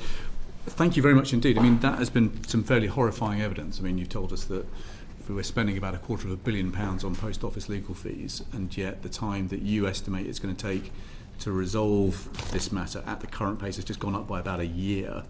But you've given us some very helpful evidence about where in the processes for these schemes there are things that can be done. But it sounds like, as you put it earlier, all roads lead back to the DBT, and a different kind of set of instructions are going to be May needed. I just clarify, because I'm conscious there's a lot of our clients that listen to every single word, obviously, of this. I think you were talking principally about the HSS, weren't you, in terms of the timescale for resolution? Yes. On GLO, when I was last here, I had said between 1 and 2 years. I think the midpoint of that is 18 months, which would take us through to August 2025. And I think if a lot of the things happen that we talked about today, then I think full resolution of all the claims, or the vast majority of the claims, by August 2025 should be possible. Well, that's the optimistic note on which to end, and you were keen for a note of optimism, Mr. Enright, on which to end. So let me just put this question down. With goodwill, some forensic reporting from this committee and the acceptance of those recommendations by wise ministers, how quickly, how much can we compress the timescale for just getting justice delivered? What I made earlier about a strong client is crucial, and I noticed your colleague noting that. If the strong client, be it post office or DBT in the different schemes, directs its legal team to be generous, to settle at the top end of the band, we can drive through this very, very quickly. And secondly, if we have a firm hand on the tiller on each of the schemes, someone we can trust, someone you can call before you, these schemes can be delivered efficiently and cost effectively. What weight would that? That would look, in my view, that would look like someone like Gary Hickinbottom, Sir Gary Hickinbottom. Okay, but in terms of a date, what do you think the target date? I'm with Mr. Hartley in terms of the GLI. I do think that we get almost all of the cases with offers by March 2025. There will be a few more. There are some clients who are so vulnerable, you simply cannot push them too hard. You have to work at their pace.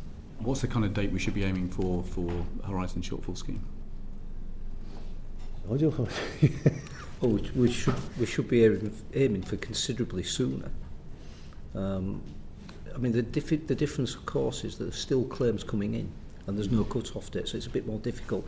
Anything that's currently on the books, I don't see why we can't have a resolution within 12 to 15 months, including the new ones that are still to be offered.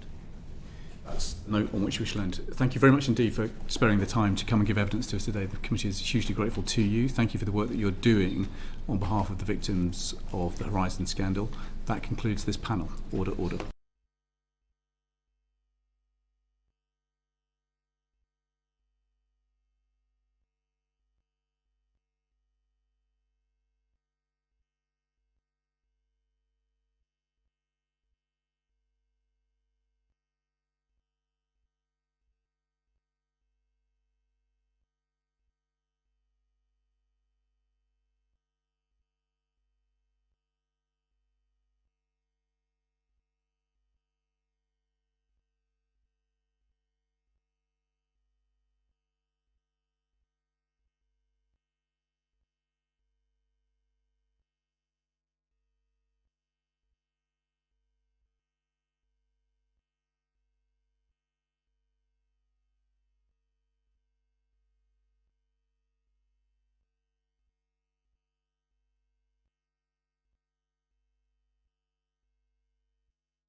Order, order. Welcome to the third and final panel for today's session of the Business and Trade Committee, looking into how we accelerate justice for the sub-postmasters affected by the Horizon Shortfall scandal.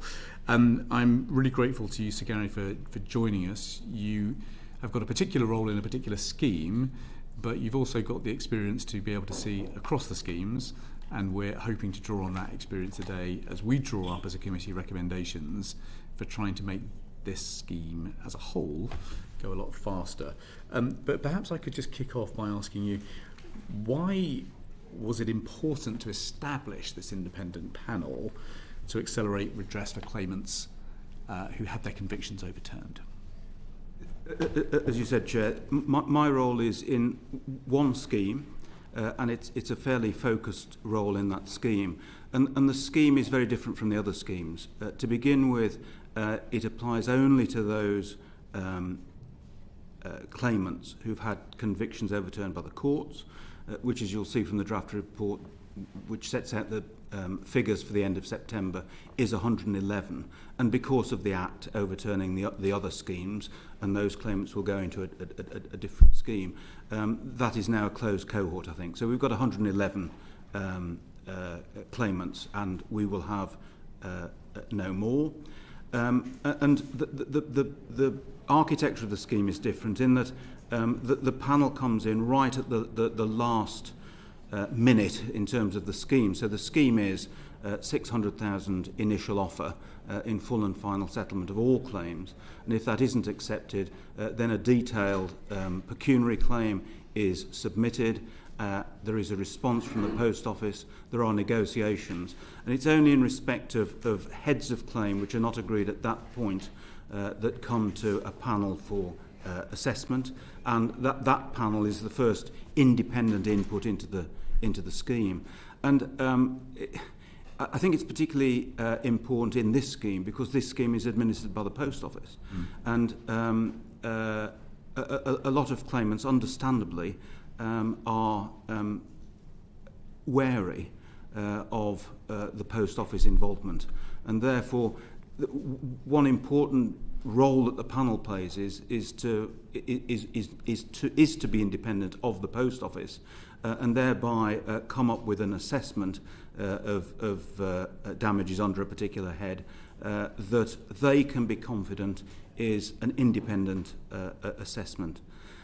And although the role under the scheme, on the face of the scheme, is very narrow, that is, to look at particular heads which cannot be agreed between the parties at this late stage, so it's a sort of last resort within the scheme, I've adopted the powers, which I think I've got under the scheme, to do two things which at the moment are particularly important. One is to give case management directions so that if a party, normally but not always the claimant, thinks that things are not going as well and as quickly as they should, they can apply to me for directions.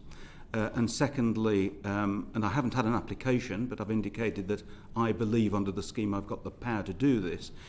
If a claimant thinks in the meantime that the interim payments that they've received, because some of these claims are very big seven-figure claims, then they can apply to the panel for a further interim payment. And so I think that those two powers that I believe I have, and I'm prepared to exercise until somebody stops me, are really important, I think, within the terms of the scheme. So the fact that no claim has come to be assessed is, I think, at the moment, not necessarily a bad thing. Yes, that's right. Matt Weston. Thank you, Chair. According to month-end June 2024 data, out of 109 notified claims for redress for overturned convictions, 5 have been referred, I understand, to your panel for independent assessment, while 0 were observed at end of quarter in October 2024. What is the, first of all, overall figure for cases which have been referred to you, and secondly, the outcome of your intervention in these cases? Yeah. The table of figures, the sort of structure of which was agreed between quite a lot of people. I wouldn't necessarily use these figures to publish, because I think they include figures which are moment in time capture figures, a snapshot figure, some of them, and some of them are cumulative figures. The figure that you've chosen is a figure which is a snapshot figure, I think, from the July report, and in each of those figures, this was explained in paragraph 6, I think, of the narrative. These were simply cases which had been referred to me for directions. We have not had a case that's been referred to the panel with an assessment at the end of negotiations. So we have not yet had an application where the parties have said, we have tried to settle this head of claim, we are not going to settle it, can you assess it?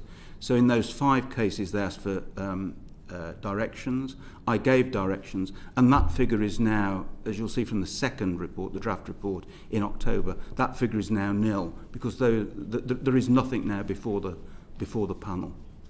Okay. Do you think you'll see more claimants apply to the assessment panel now to speed up this process?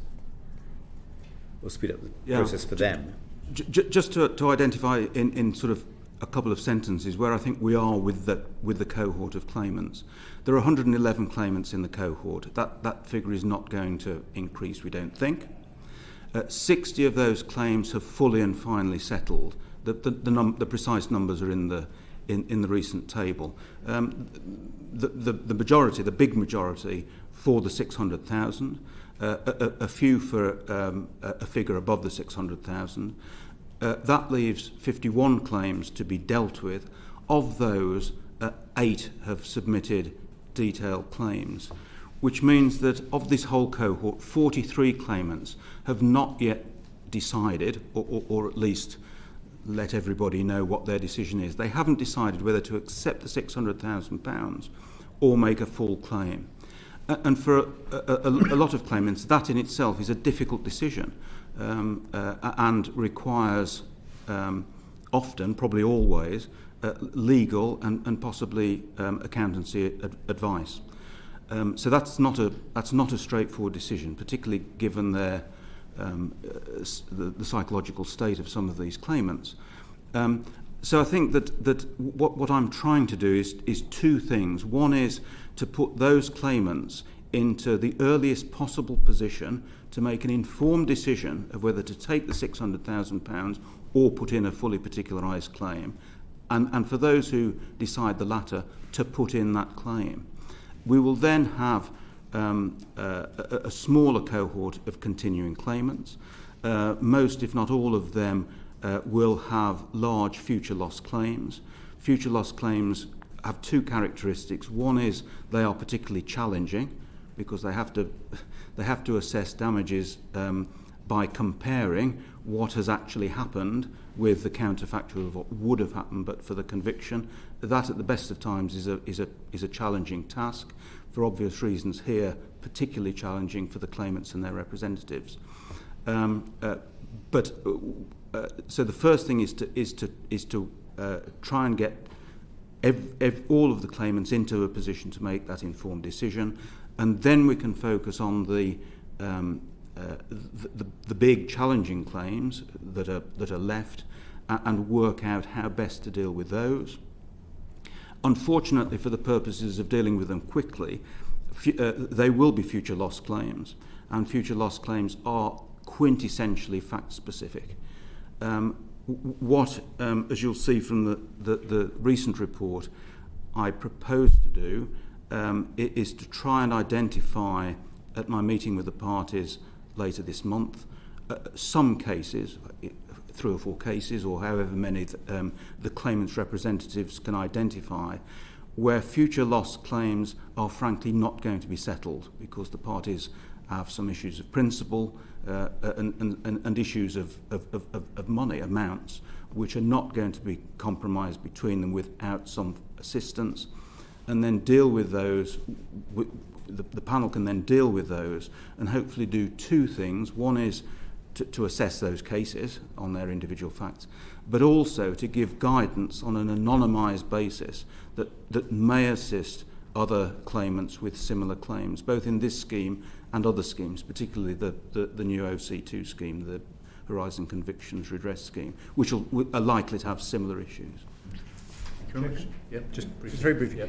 Is there a way that, because we heard from the previous panel, you may have heard too about the complexity of this, but is there a simple way of helping enable claimants to come to that calculation? These 43 you talked about, is there something simple that could be done, like a calculator?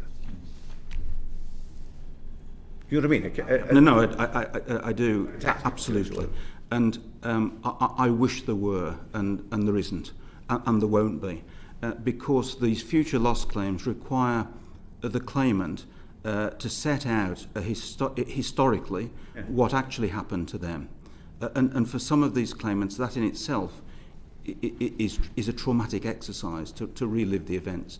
But even more difficult for the representatives is to work out the counterfactual. That is, to work out with these claimants what would have happened but for the conviction. And that's a really challenging task for the claimants and their representatives. And that's why Whereas in commercial litigation, as a judge or an assessor, one can set down pretty strict time limits for all parties to do anything, particularly claimants, because they brought the claim. Here, you can't do that, I don't think. You can do what you can to put the claimants into the best position to do this task. For example, to ensure that they've got legal representation and forensic accountancy expertise, which they will almost certainly need. But one cannot say, unless you put your claim in by date X, then something adverse will happen. Any events? And still staying with those 43 claimants who are outstanding, you've spoken a bit about some of the obstacles they may face, but what do you see as the factors impeding their ability to progress those claims? Yeah, I think there are a couple of things which one might, knowing the circumstances, think could delay claims. For example, within the OC scheme, there is no facilitator. So, I asked the parties at an early meeting, would a facilitator help? To which the resounding answer from all of the parties was no, and I think that's right. I think that was right and is right. I don't rule out the possibility of, for example, in these big claims, having an early neutral evaluation. Some senior lawyer, retired judge, not me. It would have to be outside the assessment part of the scheme to look at the papers, hear very short submissions, and say, well, look, this is not worth X. It's going to be worth between Y and Z, which may assist the parties. So I don't rule that out. But at the moment, I don't think that's delaying settlement. And I don't think the absence of resources at the hands of the claimants is delaying matters. Of course, some reports may be slightly delayed, but I don't think it's a systemic problem. It may become a problem when OC2, the bigger redress scheme, comes online, but not, I don't think, at the moment. But I think the challenge facing the claimants and their representatives to put the claims together, these big claims, and that's what these 50 claimants will have, it is challenging. And I think certainly in the past, over the last year, some of the delay has been at the door of the post office, both in terms of producing documents. I mean, one understands that it's not easy to produce documents from 10, 20, 25 years ago, and that's what they're being asked to do. But I think there have been times when they've taken longer than necessary. There were complaints from the claimants' representatives that they were wanting too much in terms of particularisation of claims before they responded. And I think in respect of both of those, I think that things are now better than they were a year ago when I started. And there are also delays, I think, in decision-making from the Post Office's point of view. Under the scheme, the Post Office have to respond to a claim within 40 days, within 8 weeks, and it sometimes takes 10 or 12 weeks, sometimes a bit longer. And even in more straightforward claims, it's taking, nearly 40 days. So I think that the governance of the Post Office, I think, sometimes slows down decision-making, both in respect of settling the whole of claims and things like interim payments. Rosie? Thank you. And building on that, so you've noted in writing that some of the undue delays experienced by claimants might have been exacerbated by governance processes within the Post Office and DBT. What did you mean by this? I mean, because of my role, what happens in the post office is really closed to me. So all I can do really is give anecdotal evidence of what appears to be happening from where I'm standing. And I've really identified, I think, the matters which have been of concern over the last year. That is the speed at which documentation is produced, the requirement of claimants and their representatives.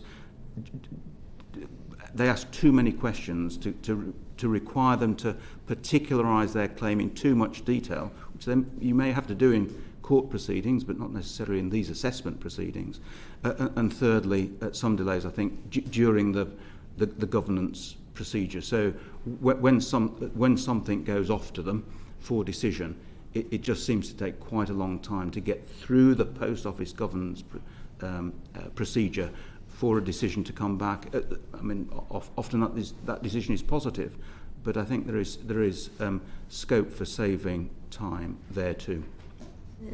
And earlier this afternoon we heard from sub-postmasters and legal representatives about how their schemes have been complicated, and for reasons including the involvement of multi-scheme administrators and the burden of work on claimants who might have initially lacked legal representation from the beginning. Based on your own legal experience and wider knowledge of the schemes, do you share this concern?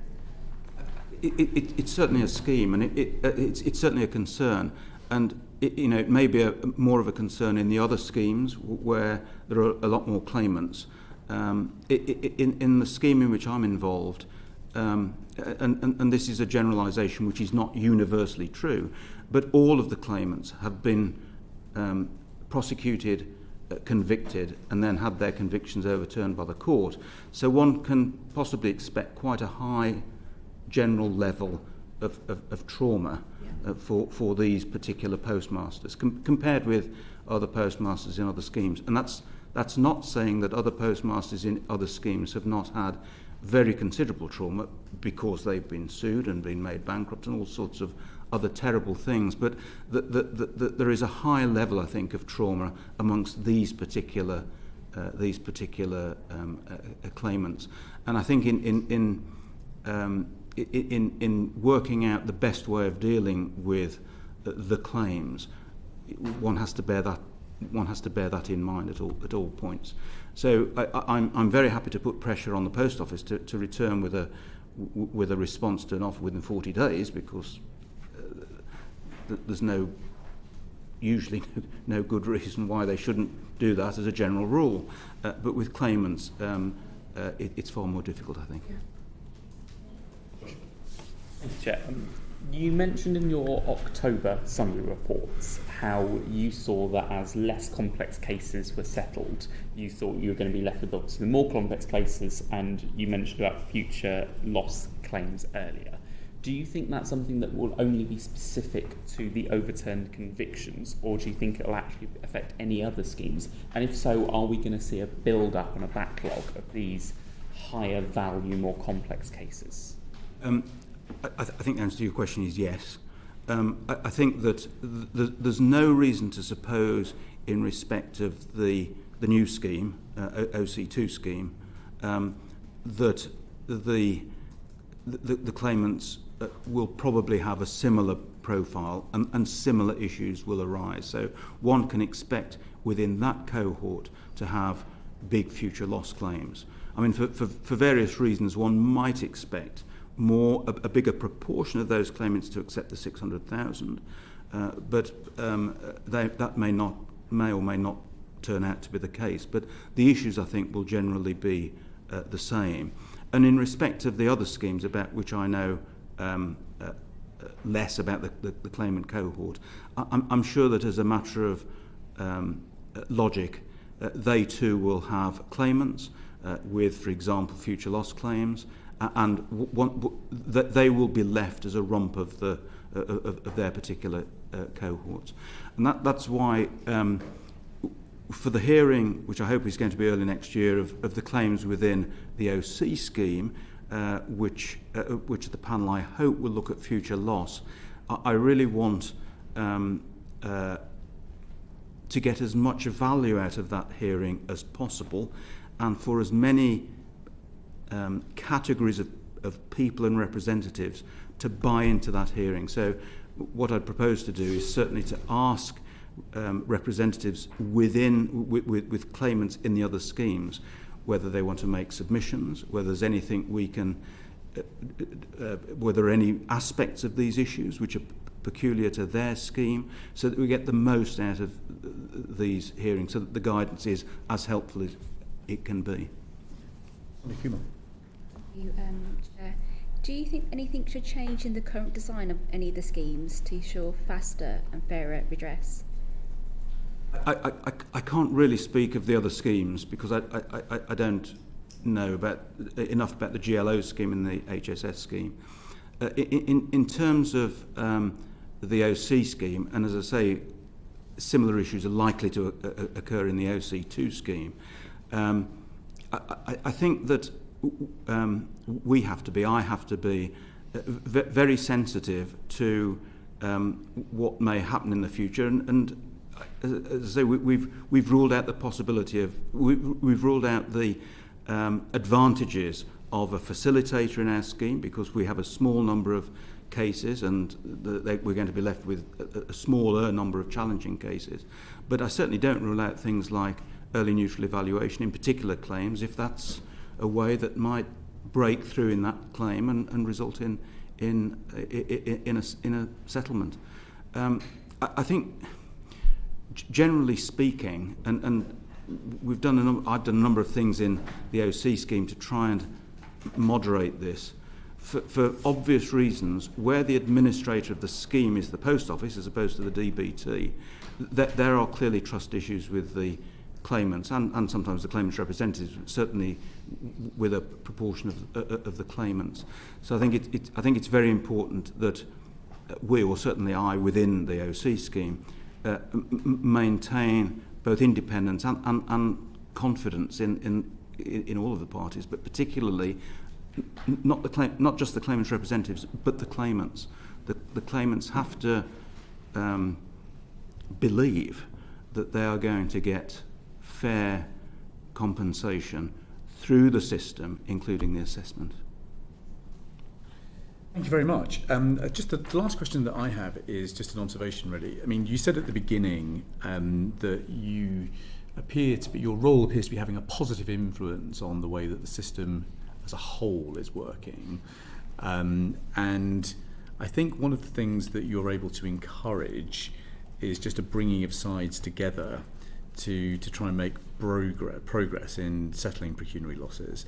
And that's not something that Sir Ross Cranston can do in the GLO scheme. So I just wondered if you're thinking about the system as a whole, even without knowing the complete detail of them, it does feel like the role that you play could be a role that is usefully replicated in other schemes in just trying to get some adjudication at an earlier stage in the process about some of the thornier problems like pecuniary loss.